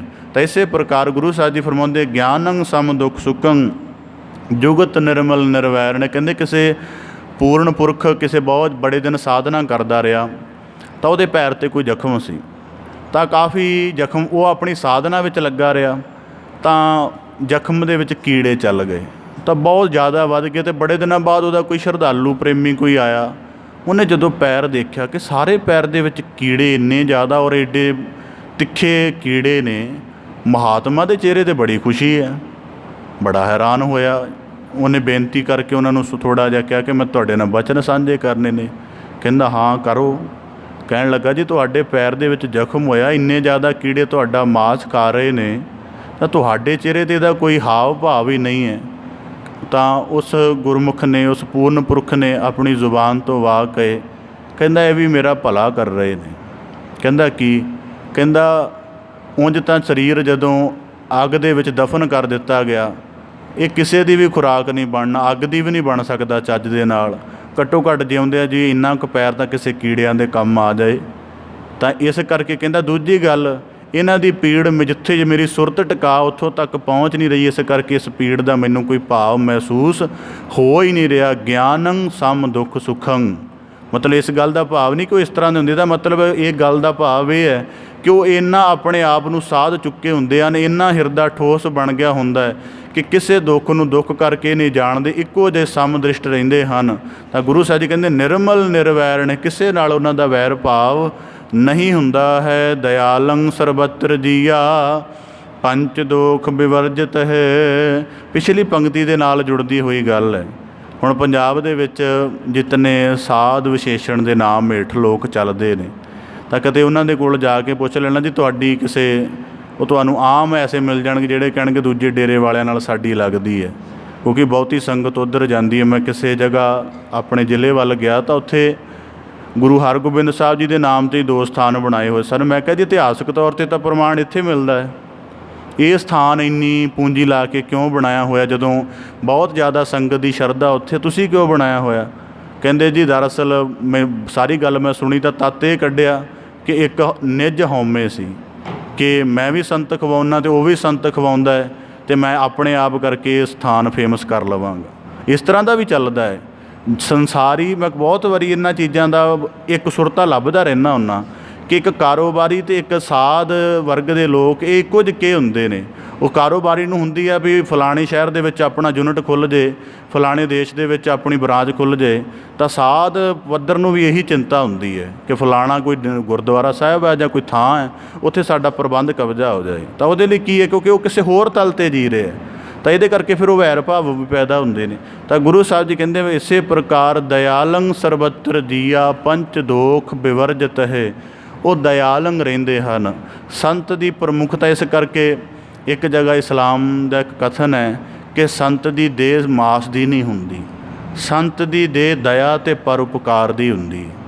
ਉਹਦੇ ਕੋਲ ਪਰਉਪਕਾਰ ਨਿਕਲਣ, ਜਦੋਂ ਕਬੀਰ ਸਾਹਿਬ ਜੀ ਨੇ ਵਾਕ ਹੈ ਨਾ, ਕਬੀਰ ਸੇਵਾ ਕੋ ਦੋਏ ਭਲੇ ਇੱਕ ਸੰਤ ਇੱਕ ਰਾਮ। ਹੁਣ ਇਸੇ ਕਰਕੇ ਇਸਲਾਮ ਦੇ ਵਿੱਚ ਜ਼ਿਕਰ ਆਉਂਦਾ ਹੈ ਕਿ ਸੰਤ ਮਨੁੱਖ ਰੂਪ ਦੇ ਵਿੱਚ ਖੁਦਾ ਦਾ ਮੁਜੱਸਮ ਹੈ, ਕਿ ਕਿਸੇ ਨੇ ਉਂਝ ਪ੍ਰਤੱਖ ਰੱਬ ਨਹੀਂ ਦੇਖਿਆ, ਉਂਝ ਰੱਬ ਦੀ ਹੋਂਦ ਨੂੰ ਨਿਕਟ ਕਰਕੇ ਨਹੀਂ ਜਾਣਿਆ, ਪਰ ਜਦੋਂ ਪੂਰਨ ਸੰਤ ਨੂੰ ਦੇਖੇਗਾ ਤਾਂ ਉਹ ਰੱਬ ਦਾ ਇੱਕ ਨਿਸ਼ਾਨ ਧਰਤੀ 'ਤੇ ਬਣ ਕੇ ਵਿਚਰਦਾ। ਤਾਂ ਗੁਰੂ ਸਾਹਿਬ ਜੀ ਕਹਿੰਦੇ ਦਇਆਲੰ ਸਰਬਤਰ ਜੀਆ। ਫਿਰ ਗੁਰੂ ਸ਼ਬਦ ਦੇ ਅਭਿਆਸ ਵਿੱਚ ਰੱਤੇ ਹੋਏ ਸੰਤ ਨੂੰ ਆਪਣਾ ਜੀਵਨ ਦਇਆ ਪਰਉਪਕਾਰਤਾ ਸੇਵਾ ਦੇ ਨਾਲ ਭਰਨਾ ਪੈਂਦਾ। ਔਰ ਦਇਆਲੰ ਸਰਬਤਰ ਜੀਆ, ਉਹਦੀ ਜਿਹੜੀ ਦਇਆਲਤਾ ਹੈ ਉਹ ਕਿਸੇ ਵਿਸ਼ੇਸ਼ ਦੇ ਲਈ ਮਹਦੂਦ ਨਹੀਂ ਹੁੰਦੀ, ਸਾਰਿਆਂ ਲਈ ਇੱਕੋ ਜਿਹੀ ਹੁੰਦੀ ਹੈ। ਕੋਈ ਭਾਵੇਂ ਉਹਦਾ ਬੁਰਾ ਲੋਚੇ, ਕੋਈ ਭਾਵੇਂ ਉਹਨੂੰ ਚੰਗਾ ਕਹੇ, ਉਹ ਸਾਰਿਆਂ ਦੇ ਲਈ ਇੱਕ ਸਮਾਨ ਰਹਿੰਦਾ ਹੈ। ਇਸ ਕਰਕੇ ਨਾ ਸੂਫੀਜ਼ਮ ਦੇ ਵਿੱਚ ਇੱਕ ਗਾਥਾ ਹੁੰਦੀ ਬੜੀ ਕਮਾਲ ਦੀ। ਇੱਕ ਦੇ ਕੋਲ ਗਿਆ ਕਿਸੇ ਮਹਾਤਮਾ ਕੋਲ, ਕਹਿੰਦਾ ਸੰਤ ਕਿਹੋ ਜਿਹੇ ਹੁੰਦੇ ਨੇ? ਕਹਿੰਦਾ ਰੁੱਖ ਵਰਗੇ। ਕਹਿੰਦਾ ਕੀ? ਕਹਿੰਦਾ ਰੁੱਖ ਦੇ ਹੇਠ ਜਿਹੜਾ ਬਹਿ ਗਿਆ, ਭਾਵੇਂ ਪਸ਼ੂ ਬੈਠੇ, ਭਾਵੇਂ ਮਨੁੱਖ ਬੈਠੇ ਅਤੇ ਭਾਵੇਂ ਜ਼ਹਿਰੀਲਾ ਸੱਪ ਬੈਠੇ, ਠੰਡਕ ਉਹਨੇ ਸਾਰਿਆਂ ਨੂੰ ਦੇਣੀ ਹੈ। ਫਿਰ ਕਹਿੰਦਾ ਸੰਤ ਅੱਗ ਵਰਗੇ ਹੁੰਦੇ ਨੇ। ਕਹਿੰਦਾ ਕੀ? ਕਹਿੰਦਾ ਅੱਗ ਦੇ ਵਿੱਚ ਤੁਸੀਂ ਲੋਹਾ ਸੁੱਟੋ, ਅੱਗ ਦੇ ਵਿੱਚ ਹੀਰਾ ਸੁੱਟੋ, ਅੱਗ ਦੇ ਵਿੱਚ ਭਾਵੇਂ ਲੱਕੜਾਂ ਸੁੱਟੋ, ਜਿੰਨੀ ਮਰਜ਼ੀ ਕੀਮਤੀ ਜਾਂ ਠੋਸ ਚੀਜ਼ ਸੁੱਟੋ, ਅੱਗ ਨੇ ਸਾੜਨਾ ਹੀ ਸਾੜਨਾ। ਗੁਰਬਾਣੀ ਚਾਹੁੰਦਾ ਨਾ ਬ੍ਰਹਮ ਗਿਆਨੀ ਕਾ ਸਹਿ ਸੁਭਾਉ, ਜਿਵੇਂ ਪਾਵਕ ਦਾ ਕਿਸੇ ਪ੍ਰਕਾਰ। ਫਿਰ ਕਹਿੰਦਾ ਬ੍ਰਹਮ ਜਿਹੜੇ ਸੰਤ ਹਨ ਉਹ ਪਾਣੀ ਵਰਗੇ ਹੁੰਦੇ ਨੇ। ਕਹਿੰਦਾ ਕੀ? ਕਹਿੰਦਾ ਜਿਵੇਂ ਪਾਣੀ ਹਰ ਵੇਲੇ ਵਹਿੰਦਾ ਰਹਿੰਦਾ ਹੈ, ਉਹ ਕਦੀ ਕਿਸੇ ਚੀਜ਼ 'ਤੇ ਰੁਕਦੇ ਨਹੀਂ ਹੈ। ਜੇ ਉਸਤਤ ਹੋ ਗਈ ਹੈ ਤਾਂ ਨਹੀਂ ਰੁਕਦੇ, ਜੇ ਦੁੱਖ ਵਾਪਰ ਗਿਆ ਤਾਂ ਨਹੀਂ ਰੁਕਦੇ, ਹਰ ਵੇਲੇ ਵਹਿਣ ਦੇ ਵਿੱਚ ਰਹਿੰਦੇ ਹਨ। ਅਤੇ ਇਸੇ ਪ੍ਰਕਾਰ ਕਹਿੰਦਾ ਫਿਰ ਸੰਤ ਇਸ ਤਰ੍ਹਾਂ, ਉਹਨੇ ਬੜੇ ਪ੍ਰਮਾਣ, ਉਹ ਬੜੀ ਲੰਬੀ ਗੱਲ ਹੈ, ਤਾਂ ਉਹਦੇ ਵਿੱਚ ਕਹਿੰਦਾ ਇਸ ਤਰ੍ਹਾਂ ਦੇ ਹੁੰਦੇ। ਫਿਰ ਕਹਿੰਦਾ ਸੰਤ ਸੂਰਜ ਦੀ ਰੌਸ਼ਨੀ ਵਰਗੇ ਹੁੰਦੇ ਨੇ। ਸੰਤ ਦੀ ਜਿਵੇਂ ਸੂਰਜ ਦੀ ਰੌਸ਼ਨੀ ਰੂੜੀ 'ਤੇ ਵੀ ਪੈਂਦੀ ਹੈ, ਸੁੰਦਰ ਫੁੱਲਾਂ 'ਤੇ ਵੀ ਪੈਂਦੀ ਹੈ। ਕਹਿੰਦਾ ਸੰਤ ਦੀ ਦਇਆ ਸਾਰਿਆਂ ਦੇ ਉੱਪਰ ਇੱਕੋ ਜਿਹੀ ਵਰਸਦੀ ਹੈ। ਤਾਂ ਗੁਰੂ ਸਾਹਿਬ ਜੀ ਕਹਿੰਦੇ ਕਾਹਦੇ ਕਰਕੇ ਉਹ ਦਇਆਲਤਾ ਧਾਰਨ ਕਰਦੇ ਹਨ? ਪੰਚ ਦੋਖ ਵਿਵਰਜਿਤ, ਕਿਉਂਕਿ ਉਹਨਾਂ ਨੇ ਆਪਣੇ 5 ਵਿਕਾਰਾਂ ਨੂੰ ਜਿੱਤ ਕੇ ਅਤੇ ਉਹਦਾ ਆਸਣ ਬਣਾਇਆ ਹੁੰਦਾ ਹੈ। ਹੁਣ 5 ਵਿਕਾਰ ਜਿੱਤਾਂਗੇ ਤਾਂ ਸਾਡੀ ਦਇਆਲਤਾ ਪੈਦਾ ਹੋਏਗੀ। ਹੁਣ ਜੇ ਕਾਮ ਦਾ ਭਾਵ ਮਨ ਦੇ ਉੱਪਰ ਭਾਰੂ ਹੈ, ਤਾਂ ਕਿਸੇ ਦੇ ਰੂਪ ਦੀ ਸੁੰਦਰਤਾ ਦੀ ਤੌਹੀਨ ਸੋਚਾਂਗੇ, ਤੌਹੀਨ ਕਰਾਂਗੇ, ਉਹਨੂੰ ਵੈਸੇ ਉਹਦੀ ਸਿਫਤ ਨਹੀਂ ਕਰਾਂਗੇ। ਜੇ ਅਹੰਕਾਰ ਦਾ ਮਦ ਚੜਿਆ ਹੋਇਆ ਹੈ ਅਤੇ ਦੂਜੇ ਦੀ ਹਸਤੀ ਦਾ ਜਿਹੜਾ ਸਦਗੁਣ ਹੈ ਉਹਦਾ ਅਪਮਾਨ ਹੀ ਕਰਾਂਗੇ, ਉਹਦੀ ਉਸਤਤ ਸਾਡੇ ਅੰਦਰ ਨਹੀਂ ਪੈਦਾ ਹੋ ਸਕੇ ਜੀ। ਜੇ ਕ੍ਰੋਧ ਹੈ ਅਤੇ ਦੂਜੇ ਦਾ ਅਵਗੁਣ ਦੇਖ ਕੇ ਕ੍ਰੋਧ ਆਏਗਾ ਅਤੇ ਕ੍ਰੋਧ ਕਰਕੇ ਵੀ ਦੂਜੇ ਦਾ ਭਲਾ ਨਹੀਂ ਹੋ ਸਕੇ। ਇਸ ਕਰਕੇ ਸਮਦ੍ਰਿਸ਼ਟ ਹੋਣ ਦੇ ਵਿੱਚ ਵੀ 5 ਵਿਕਾਰ ਅੜਚਣ ਨੇ। ਤਾਂ ਇਸੇ ਪ੍ਰਕਾਰ ਗੁਰੂ ਸਾਹਿਬ ਜੀ ਕਹਿੰਦੇ ਪੰਚ ਦੋਖ ਬਿਵਰਜਤੇ, ਉਹ ਪੰਜਾਂ ਨੂੰ ਜਿੱਤਦੇ ਹਨ। ਤਾਂ ਇਸੇ ਪ੍ਰਕਾਰ ਗੁਰੂ ਸਾਹਿਬ ਜੀ ਫਰਮਾਉਂਦੇ ਉਹਨਾਂ ਦੀ ਜੁਗਤੀ ਹੈ ਸਾਰਿਆਂ ਉੱਪਰ ਸਮਾਨ ਦਇਆ ਦ੍ਰਿਸ਼ਟ ਰੱਖਦੇ ਹਨ। ਭੋਜਨੰ ਗੋਪਾਲ ਕੀਰਤਨੰ ਅਲਪ ਮਾਇਆ ਜਲ ਕਮਲ ਰਹਿਤ। ਹੁਣ 4 ਨੁਕਤੇ ਆਪ ਜੀ ਦੇ ਸਨਮੁਖ ਸਪਸ਼ਟ ਕਰਨ ਦਾ ਯਤਨ ਕੀਤਾ ਹੈ। ਸਭ ਤੋਂ ਪਹਿਲਾਂ ਉਹਨਾਂ ਦੀ ਸੂਰਤ ਗੁਰੂ ਸ਼ਬਦ ਨਾਲ ਜੁੜੀ ਹੁੰਦੀ, ਜਿਹਦੇ ਕਰਕੇ ਉਹ ਸਮਦ੍ਰਿਸ਼ਟ ਹੋ ਜਾਂਦੇ ਹਨ। ਸਮਦ੍ਰਿਸ਼ਟ ਹੋਣ ਤੋਂ ਬਾਅਦ ਉਹਨਾਂ ਦੇ ਅੰਦਰ ਜਦ ਦਇਆ ਭਾਵ ਉਤਪੰਨ ਹੁੰਦੇ ਹਨ, ਫਿਰ ਉਹ ਸਾਰਿਆਂ ਨੂੰ ਇੱਕ ਸਮਾਨ ਦਇਆ ਵਰਤਾਉਂਦੇ ਹਨ। ਤਾਂ ਫਿਰ ਜਦੋਂ ਇਸ ਪ੍ਰਕਾਰ ਹੋ ਹੁੰਦੇ ਹਨ, ਫਿਰ ਉਹਨਾਂ ਦੀ ਖੁਰਾਕ ਕੀ ਹੁੰਦੀ ਹੈ? ਤਾਂ ਫਿਰ ਗੁਰੂ ਸਾਹਿਬ ਜੀ ਕਹਿੰਦੇ ਉਹ ਆਤਮਿਕ ਤਲ 'ਤੇ ਜੀਵਨ ਜਿਉਣਾ ਸ਼ੁਰੂ ਕਰ ਦਿੰਦੇ ਹਨ। ਆਤਮਿਕ ਤਲ ਦਾ ਜੀਵਨ ਜਿਉਣ ਦਾ ਮਤਲਬ ਸਰੀਰ ਦੀਆਂ ਲੋੜਾਂ, ਸਰੀਰ ਦੇ ਕਸ਼ਟ, ਸਰੀਰ ਦੀ ਜਿਤਨੀ ਵੀ ਪ੍ਰਭਾਵ ਹੈ, ਉਹ ਉਹਨਾਂ ਦੀ ਆਤਮਾ ਦੀ ਸਾਧਨਾ ਦੇ ਸਾਹਮਣੇ ਬੜਾ ਖੀਣ ਹੋ ਜਾਂਦਾ ਹੈ। ਜਿਵੇਂ ਰਾਬੀਆ ਅਲ ਬਸਰੀ ਨੂੰ ਕਿਸੇ ਨੇ ਕਿਹਾ, ਰਾਬੀਆ ਮੈਂ ਦੇਖਿਆ ਕਿ ਤੂੰ ਮਹੀਨਿਆਂ ਬੱਧੀ ਭੋਜਨ ਨਹੀਂ ਕਰਦੀ, ਜਾਂ ਤਾਂ ਲੋਕੇ ਭੋਜਨ ਕਰਦੀ ਹੋਏਗੀ ਜਾਂ ਫਿਰ ਕੋਈ ਮਤਲਬ ਲਿਕੁਇਡ ਰੂਪ ਦੇ ਵਿੱਚ ਭੋਜਨ ਕਰਦੀ ਹੋਏਗੀ। ਤਾਂ ਉਹ ਕਹਿਣ ਲੱਗੀ ਨਹੀਂ, ਮੈਂ ਵੈਸੇ ਹੀ ਮਤਲਬ ਮੈਨੂੰ ਲੋੜ ਨਹੀਂ ਹੁੰਦੀ। ਤਾਂ ਉਹ ਇਨਸਾਨ ਉਹਦੇ ਕੋਲ ਮਹੀਨਾ ਰਹਿ ਪਿਆ, 1-2 ਮਹੀਨੇ ਰਹਿ ਪਿਆ। ਉਹਨੇ ਦੇਖਿਆ ਪੂਰਾ ਮਹੀਨਾ ਰਾਬੀਆ ਨਾ ਪਾਣੀ ਪੀਂਦੀ ਹੈ, ਨਾ ਭੋਜਨ ਖਾਂਦੀ ਹੈ। ਤਾਂ ਉਹ ਰਾਤ ਜਾਗ ਕੇ ਵੀ ਉਹਦੇ ਵੱਲ ਦੇਖਦਾ ਰਿਹਾ ਅਤੇ ਆਖਰ ਮਹੀਨੇ ਬਾਅਦ ਕਹਿੰਦਾ ਕਿ ਚੱਲ ਮੈਂ ਤਾਂ ਇਹ ਦੇਖ ਲਿਆ ਕਿ ਤੂੰ ਕੁਝ ਨਹੀਂ ਖਾਂਦੀ, ਪਰ ਫਿਰ ਵੀ ਕੁਝ ਨਾ ਕੁਝ ਤਾਂ ਖਾਂਦੀ ਹੋਵੇਗੀ ਜਿਹਦੇ ਕਰਕੇ ਤੇਰਾ ਜੀਵਨ ਬਣਿਆ ਰਹਿੰਦਾ।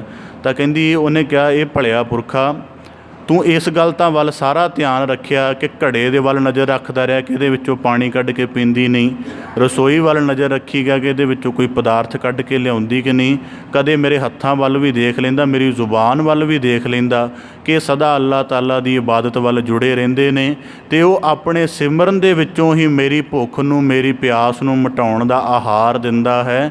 ਇਸ ਕਰਕੇ ਬਾਹਰੀ ਤੌਰ 'ਤੇ ਤ੍ਰਿਪਤੀ ਕਰਦੀ ਰਹਾਂਗੀ ਅਤੇ ਬਾਰ ਕਰਨੀ ਪਏਗੀ, ਅੰਦਰੂਨੀ ਤੌਰ 'ਤੇ ਤ੍ਰਿਪਤ ਹੋਵਾਂਗੀ ਅਤੇ ਕਦੀ ਭੁੱਖੀ ਨਹੀਂ ਹੋਵਾਂਗੀ। ਇਸੇ ਪ੍ਰਕਾਰ ਗੁਰੂ ਸਾਹਿਬ ਜੀ ਕਹਿੰਦੇ ਭੋਜਨੰ ਗੋਪਾਲ ਕੀਰਤਨੰ। ਇੱਕ ਵਾਰੀ ਆਪ ਜੀ ਨੇ ਵਾਕਿਆ ਸਾਂਝਾ ਕੀਤਾ ਸੀ ਕਿ ਪ੍ਰੋਫੈਸਰ ਕਰਤਾਰ ਸਿੰਘ ਜੀ, ਮੈਂ ਕਿਹਾ ਜੀ ਇੰਨੇ ਕੁ ਭੋਜਨ ਨਾਲ ਤੁਹਾਡੀ ਸਰੀਰ ਦੀ ਲੋੜ ਦੀ ਪੂਰਤੀ ਹੋਣ ਵਾਲੀ ਨਹੀਂ। ਕਹਿਣ ਲੱਗੇ, ਬੱਚਾ ਗੱਲ ਤਾਂ ਤੇਰੀ ਠੀਕ ਹੈ, ਪਰ ਮੈਂ ਖੁਰਾਕ ਦੇ ਤਲ 'ਤੇ ਜਿਉਂ ਹੀ ਨਹੀਂ ਰਿਹਾ, ਮੈਂ ਤਾਂ ਬਾਣੀ ਦੇ ਤਲ 'ਤੇ ਜਿਉਂ ਰਿਹਾ। ਜਦੋਂ ਕੋਈ ਰਾਗ ਦੇ ਵਿੱਚ ਕੋਈ ਗਹਿਰ ਗੰਭੀਰ ਸੁਰ ਲਾਉਂਦਾ ਹੈ ਤਾਂ ਜਿਸ ਕਿਸੇ ਹਿੱਸੇ ਵਿੱਚ ਪਿਆਸ ਭੁੱਖ ਉੱਠ ਰਹੀ ਹੁੰਦੀ ਹੈ, ਉਹ ਆਪਣੇ ਆਪ ਸ਼ਾਂਤ ਹੋ ਜਾਂਦੀ ਹੈ। ਔਰ ਐਸਾ ਅਨੁਭਵ ਖੁਦ ਵੀ ਦੇਖਿਆ ਹੈ, ਕੋਈ ਇਹ ਅਤਕਥਨੀ ਨਹੀਂ ਹੈ। ਤਾਂ ਇਸੇ ਪ੍ਰਕਾਰ ਕਈ ਵਾਰ ਦੇਖਿਆ ਕਿ ਜੇ ਸੁਰਤ ਕੀਰਤਨ ਵੱਲ ਲੀਨ ਹੋ ਜਾਵੇ ਤਾਂ ਸਾਰਾ ਦਿਨ ਚੇਤਾ ਨਹੀਂ ਰਹਿੰਦਾ ਭੋਜਨ ਪਾਣੀ ਛਕਣ ਦਾ। ਕਿਉਂ? ਹੁਣ ਮਸਲਾ ਤਾਂ ਇਹ ਹੈ ਕਿ ਜਿਉਣਾ ਕਿਸ ਤਲ 'ਤੇ ਹੈ। ਜਿਹੜਾ ਬੰਦਾ ਸਰੀਰਕ ਤਲ 'ਤੇ ਜਿਉ ਰਿਹਾ, ਸਾਰਾ ਦਿਨ ਰਸੋਈ ਦੀ ਖਬਰ ਰਹਿੰਦੀ ਹੈ ਕਿ ਰਸੋਈ ਦੇ ਵਿੱਚ ਕੀ ਆਇਆ। ਜਿਹੜਾ ਆਤਮਿਕ ਤਲ 'ਤੇ ਜਿਉ ਰਿਹਾ, ਉਹ ਆਤਮਿਕ ਤਲ ਦਾ ਚਿੰਤਾ ਕਰਦਾ ਹੈ। ਤਾਂ ਗੁਰੂ ਸਾਹਿਬ ਜੀ ਕਹਿੰਦੇ ਭੋਜਨੰ ਗੋਪਾਲ ਕੀਰਤਨੰ, ਉਹਨਾਂ ਦੇ ਲਈ ਪਰਮੇਸ਼ਰ ਦੀ ਸਿਫਤ ਸਲਾਹ ਦਾ ਗਾਇਨ ਉਹਨਾਂ ਦੇ ਲਈ ਇਸ ਪ੍ਰਕਾਰ ਹੁੰਦਾ। ਮੈਂ ਕਿਸੇ ਪੂਰਨ ਮਹਾਂਪੁਰਖ ਦੀ ਸੰਗਤ ਕੀਤੀ ਤਾਂ ਉਹ ਸਮਾਗਮ ਤੋਂ ਬਾਅਦ ਜਿਤਨੇ ਜਥੇ ਸਨ ਉਹ ਸਾਰੇ ਜਾਣ ਵਾਲੇ ਸਨ, ਤਾਂ ਉਹਨਾਂ ਨੂੰ ਮਿਲਣ ਆਏ, ਆਗਿਆ ਲੈਣ ਆਏ ਕਿ ਅਸੀਂ ਜਾ ਰਹੇ ਹਾਂ। ਤਾਂ ਉਹ ਕਹਿਣ ਲੱਗੇ, ਜੀ ਤੁਹਾਨੂੰ ਅਸੀਂ ਮਤਲਬ ਉਸ ਸਮਾਗਮ ਦੀ ਭੇਟਾ ਦੇ ਦਿੱਤੀ ਜਿੱਥੇ ਤੁਸੀਂ ਕੀਰਤਨ ਕੀਤਾ ਸਟੇਜ 'ਤੇ, ਹੁਣ ਅਸੀਂ ਤੁਹਾਨੂੰ ਚਾਹੁੰਦੇ ਹਾਂ ਕਿ ਅਸੀਂ ਦੁੱਗਣੀ ਦੇਵਾਂਗੇ, ਤੁਸੀਂ ਇੱਥੇ ਕਰੋ, ਵੀ ਇੱਥੇ ਤੁਸੀਂ ਕਰੋ। ਉਹ ਸਾਰੇ ਜਥਿਆਂ ਰਾਤ ਭਰ ਕੀਰਤਨ ਕੀਤਾ, ਸਾਰੀ ਰਾਤ ਉਹ ਸੁਣਦੇ ਰਹੇ, ਨਾ ਕੋਈ ਨੀਂਦ ਦਾ ਨਿਸ਼ਾਨ, ਚਿਹਰਾ ਖਿੜਿਆ ਰਿਹਾ। ਤਾਂ ਪਤਾ ਨਹੀਂ ਜਿਤਨੀ ਪੂੰਜੀ ਉਹਨਾਂ ਦੇ ਹੈਗੀ ਸੀ ਬੈਗ ਦੇ ਵਿੱਚ, ਉਹ ਸਾਰੀ ਲੁਟਾ ਛੱਡੀ ਉਹਨਾਂ ਦੇ ਉੱਪਰ। ਤਾਂ ਇਸੇ ਪ੍ਰਕਾਰ ਭੋਜਨੰ ਗੋਪਾਲ ਕੀਰਤਨੰ, ਗੁਰੂ ਸਾਹਿਬ ਜੀ ਕਹਿੰਦੇ ਕੀਰਤਨ ਉਹਨਾਂ ਦੀ ਰੂਹਾਨੀ ਖੁਰਾਕ ਬਣ ਜਾਂਦਾ ਹੈ।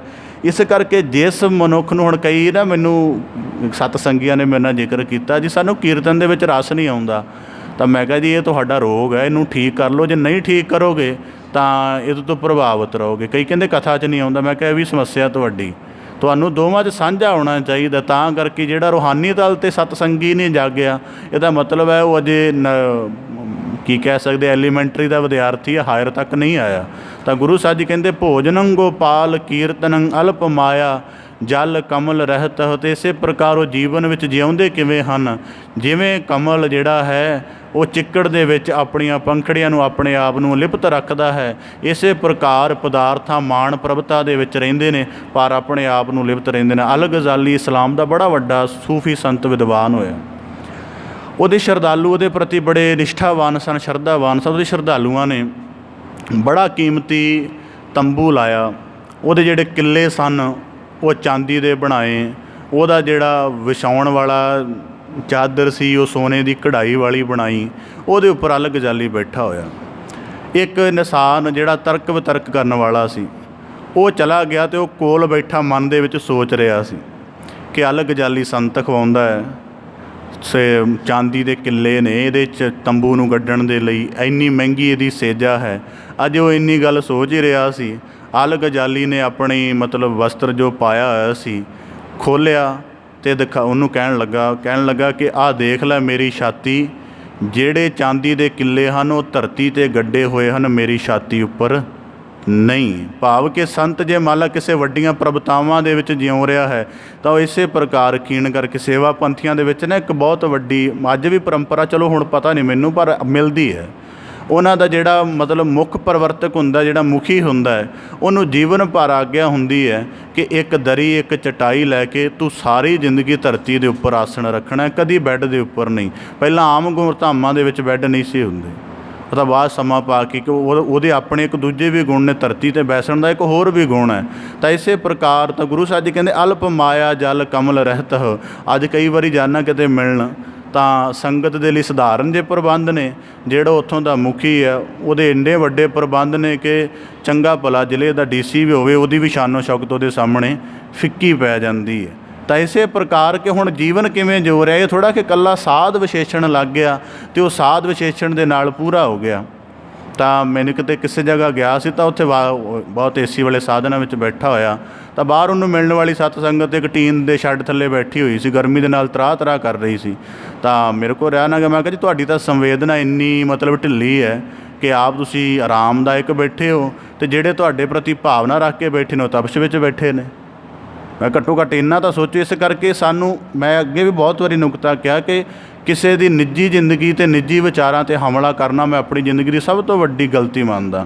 ਪਰ ਗੁਰਬਾਣੀ ਦੀ ਰੌਸ਼ਨੀ ਵਿੱਚ ਅਗਰ ਤੁਸੀਂ ਕਿਸੇ ਸਾਧ ਸੰਤ ਬ੍ਰਹਮ ਗਿਆਨੀ ਨੂੰ ਪੂਜਣਾ ਹੈ ਤਾਂ ਘੱਟੋ ਘੱਟ ਆਪਣੀ ਦ੍ਰਿਸ਼ਟੀ ਨੂੰ ਪੂਰੀ ਤਰ੍ਹਾਂ ਸਾਧਿਆ ਕਰ ਲਵੋ। ਤਾਂ ਅੱਜ ਦੇ ਸ਼ਲੋਕ ਵਿੱਚ ਵੀ ਗੁਰੂ ਸਾਹਿਬ ਜੀ ਇਹੀ ਬਖਸ਼ਿਸ਼ ਕਰਦੇ ਹਨ, ਉਪਦੇਸੰ ਸਮ ਮਿੱਤਰ ਸਤਰਹ ਭਗਵੰਤ ਭਗਤ ਭਾਵਨੀ। ਫਿਰ ਉਹ ਸਾਰਿਆਂ ਨੂੰ ਸਮ ਉਪਦੇਸ਼ ਦਿੰਦੇ ਹਨ। ਸਮ ਉਪਦੇਸ਼ ਦਾ ਮਤਲਬ ਪਹਿਲਾਂ ਤਾਂ ਸਾਰਿਆਂ ਨੂੰ ਸਾਂਝਾ ਉਪਦੇਸ਼ ਦਿੰਦੇ ਹਨ, ਫਿਰ ਉਪਦੇਸ਼ ਦਿੰਦੇ ਕਿਹੋ ਜਿਹੇ ਕਿ ਸਾਰਿਆਂ ਨੇ ਇੱਕ ਤਰ੍ਹਾਂ ਭਾਵ ਦੇ ਨਾਲ ਰਹਿਣਾ ਹੈ, ਕਿ ਭਾਵ ਉਹ ਵਿਤਕਰੇ ਦੀ ਕੋਈ ਵੀ ਨਿੱਕਾ ਜਿਹਾ ਜਰਾ ਢੰਗ ਹੈ ਉਹਨੂੰ ਵੀ ਆਪਣੇ ਆਪ ਤੋਂ ਪ੍ਰਗਟ ਨਹੀਂ ਹੋਣ ਦਿੰਦੇ। ਤਾਂ ਗੁਰੂ ਸਾਹਿਬ ਜੀ ਕਹਿੰਦੇ ਉਪਦੇਸੰ ਸਮ ਮਿੱਤਰੇ, ਸਾਰਿਆਂ ਨੂੰ, ਆਪਣੇ ਦੁਸ਼ਮਣਾਂ ਨੂੰ, ਸਾਰਿਆਂ ਨੂੰ ਇੱਕੋ ਜਿਹਾ ਉਪਦੇਸ਼ ਦੇ ਕੇ ਸਾਰਿਆਂ ਦੇ ਅੰਦਰ ਪ੍ਰੇਮ ਪ੍ਰੀਤ ਭਾਈਚਾਰਕ ਦਾ ਇੱਕ ਨੁਕਤਾ ਪਰੋਂਦੇ ਹਨ। ਭਗਵੰਤ ਭਗਤ ਭਾਵਨੀ, ਅਤੇ ਉਹ ਉਪਦੇਸ਼ ਦਾ ਉਚਤਮ ਫਲ ਕੀ ਹੁੰਦਾ ਹੈ ਕਿ ਤੁਸੀਂ ਸਾਰੇ ਭਗਵੰਤ ਪਰਮੇਸ਼ਰ ਦੀ ਸਿਫਤੀ ਵੱਲ ਜੁੜ ਕੇ, ਉਹਦੀ ਉਸਤਤ ਵੱਲ ਜੁੜ ਕੇ ਆਪਣੇ ਜੀਵਨ ਨੂੰ ਨਿਰਮਲ ਕਰਦੇ ਰਹੋ। ਪਰ ਨਿੰਦਾ ਨਹਿ ਸਰੋਤ ਸਰਵਣੰ ਆਪ ਤਿਆਗ ਸਗਲ ਰੇਣੁ ਕਹ।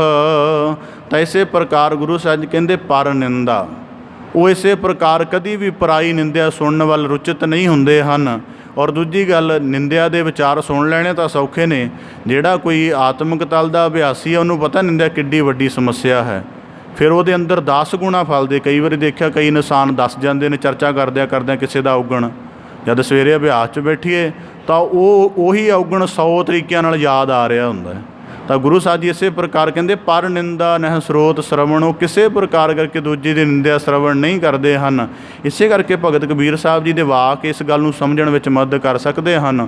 ਲੋਗੋ ਲੋਗੋ ਮੋਕੋ ਨਿੰਦੋ, ਭਾਵ ਕਿ ਜੇ ਨਿੰਦਣਾ ਤਾਂ ਮੇਰੇ ਆਪਣੇ ਆਪ ਦੀ ਨਿੰਦਿਆ ਕਰੋ, ਤਾਂ ਕਿ ਜਦੋਂ ਤੁਸੀਂ ਨਿੰਦ ਕਰੋਗੇ, ਇਸ ਕਰਕੇ ਗੁਰਬਾਣੀ 'ਚ ਵੀ ਹੁੰਦਾ ਕਿ ਜੇ ਲੋਕ ਸਲਾਹੇ ਤਾਂ ਤੇਰੀ ਉਪਮਾ, ਜੇ ਨਿੰਦਾ ਤਾਂ ਛੋੜ ਨਾ ਜਾਈ। ਪਰ ਨਿੰਦਾ ਨਹੀਂ, ਨਿਜ ਨਿੰਦ ਜਿਹੜੀ ਹੋ ਰਹੀ ਹੈ ਤਾਂ ਉਹਦੇ ਪ੍ਰਤੀ ਉਹਦੇ ਨਾਲ ਮਨੁੱਖ ਸਤਰਕ ਹੁੰਦਾ ਹੈ ਅਤੇ ਉਹਦੇ ਨਾਲ ਚਾਅ ਵੀ ਪੈਦਾ ਹੁੰਦਾ ਹੈ। ਹੁਣ ਕਿਤੇ ਨਿੰਦਿਆ ਹੋ ਰਹੀ ਹੋਵੇ ਤਾਂ ਉਹਦੇ 2 ਸਕਾਰਾਤਮਕ ਨੁਕਤੇ ਨੇ। ਤੁਹਾਡੀ ਕੋਈ ਨਿੰਦਿਆ ਕਰ ਰਿਹਾ ਤਾਂ ਉਹਨੂੰ ਬਾਰੀਕੀ ਦੇ ਨਾਲ, ਥੋੜ੍ਹਾ ਬੰਦਾ ਕਾਹਲਾ ਤਾਂ ਪੈ ਜਾਂਦਾ ਪਰ ਸੁਣ ਲਓ ਫਿਰ ਨਿਰਪੱਖ ਹੋ ਕੇ ਵਿਚਾਰੋ ਕਿ ਜਿਸ ਅਵਗੁਣ ਦੀ ਇਹ ਚਰਚਾ ਕਰ ਰਿਹਾ ਵਾਕਿਆ ਮੇਰੇ ਅੰਦਰ ਉਹ ਹੈ ਕਿ ਨਹੀਂ।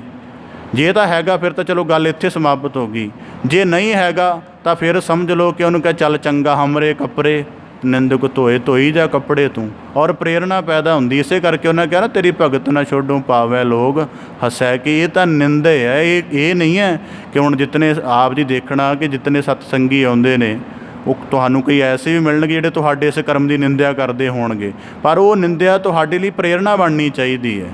ਤਾਂ ਇਸੇ ਕਰਕੇ ਗੁਰੂ ਸਾਹਿਬ ਜੀ ਕਹਿੰਦੇ ਪਰ ਨਿੰਦਾ ਨਹਿ ਸਰੋਤ ਸ਼ਰਵਣ ਆਪ ਤਿਆਗ। ਔਰ ਦੂਜੀ ਗੱਲ ਉਹਨਾਂ ਨੂੰ ਨਿੰਦਿਆ ਹੋਈ ਦੀ ਪ੍ਰਵਾਹ ਵੀ ਨਹੀਂ ਹੁੰਦੀ, ਕਿਉਂਕਿ ਉਹ ਤਾਂ ਆਪ ਮਿੱਟੀ ਵਰਗੇ ਹੋ ਚੁੱਕੇ ਹੁੰਦੇ ਨੇ, ਆਪਣਾ ਆਪ ਤਿਆਗ ਚੁੱਕੇ ਹੁੰਦੇ ਹਨ, ਕੋਈ ਹਸਤੀ ਬਾਕੀ ਨਹੀਂ ਰੱਖਦੇ ਹਨ। ਹੁਣ ਜਿਵੇਂ ਉਦਾਹਰਨ ਦੇ ਤੌਰ 'ਤੇ ਜਦੋਂ ਸਾਡੀ ਨਿੰਦਿਆ ਹੁੰਦੀ ਹੈ ਉਹ ਕਈ ਵਾਰੀ ਸਾਡੇ ਵਿੱਦਿਆ ਦੇ ਗੁਣ ਕਰਕੇ, ਕਈ ਵਾਰੀ ਸਾਡੇ ਸੁਭਾਅ ਕਰਕੇ, ਕਈ ਵਾਰੀ ਸਾਡੀ ਜਾਤ ਕਰਕੇ, ਐਂ ਕਰਕੇ ਹੁੰਦੀ ਹੈ।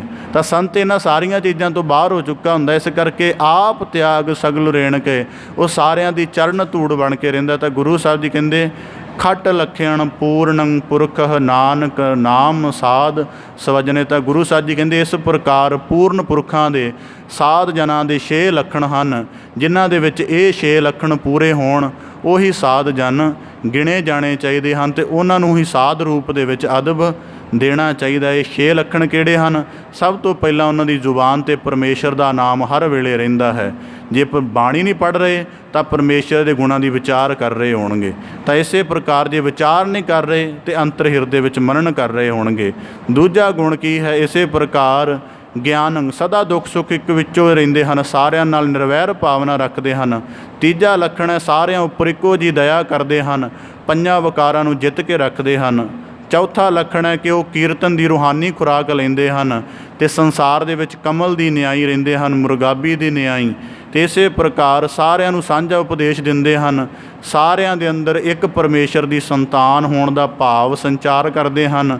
ਨਿੰਦਿਆ ਦੀ ਜਿਹੜੀ ਅਵਗੁਣ ਭਰੀ ਹਾਲਤ ਉਹਦੇ ਤੋਂ ਦੂਰ ਰਹਿੰਦੇ ਹਨ, ਨਿਮਰਤਾ ਦਾ ਮੁਜੱਸਮ ਬਣੇ ਰਹਿੰਦੇ ਹਨ। ਇਸ ਪ੍ਰਕਾਰ ਇਹਨਾਂ 6 ਲੱਖਣਾਂ ਦੇ ਨਾਲ ਇੱਕ ਸਾਧ ਪੁਰਖ ਦੀ ਜਿਹੜੀ ਸਾਧਨਾ ਕੰਸੈਪਸ਼ਨ ਹੈ ਪੂਰੀ ਹੁੰਦੀ ਹੈ। ਸੋ ਗੁਰੂ ਅਰਜਨ ਸਾਹਿਬ ਜੀ ਨੇ ਅੱਜ ਦੇ ਪਾਵਨ ਸ਼ਲੋਕ ਦੁਆਰਾ ਸਾਨੂੰ ਸਾਧ ਜਨਾਂ ਦੀ ਮਹਿਮਾ ਸਮਝਾਈ। ਔਰ ਦੂਜੀ ਗੱਲ, ਜਾਂ ਹੁਣ 2 ਯਤਨ ਹੋ ਸਕਦੇ ਨੇ, ਜਾਂ ਤਾਂ ਇਹੋ ਜਿਹੇ ਪੂਰਨ ਪੁਰਖ ਦੀ ਭਾਲ ਕੀਤੀ ਜਾਵੇ, ਜੇ ਨਹੀਂ ਭਾਲ ਕਰ ਸਕਦੇ, ਜਿਵੇਂ ਆਮ ਆਖਿਆ ਜਾਂਦਾ ਕਿ ਜਿਹੜੀ ਚੀਜ਼ ਤੁਹਾਨੂੰ ਜਗਤ ਵਿੱਚ ਨਹੀਂ ਮਿਲ ਰਹੀ ਪਰ ਤੁਸੀਂ ਚਾਹੁੰਦੇ ਹੋ, ਫਿਰ ਉਹ ਚੀਜ਼ ਤੁਸੀਂ ਖੁਦ ਬਣੋ।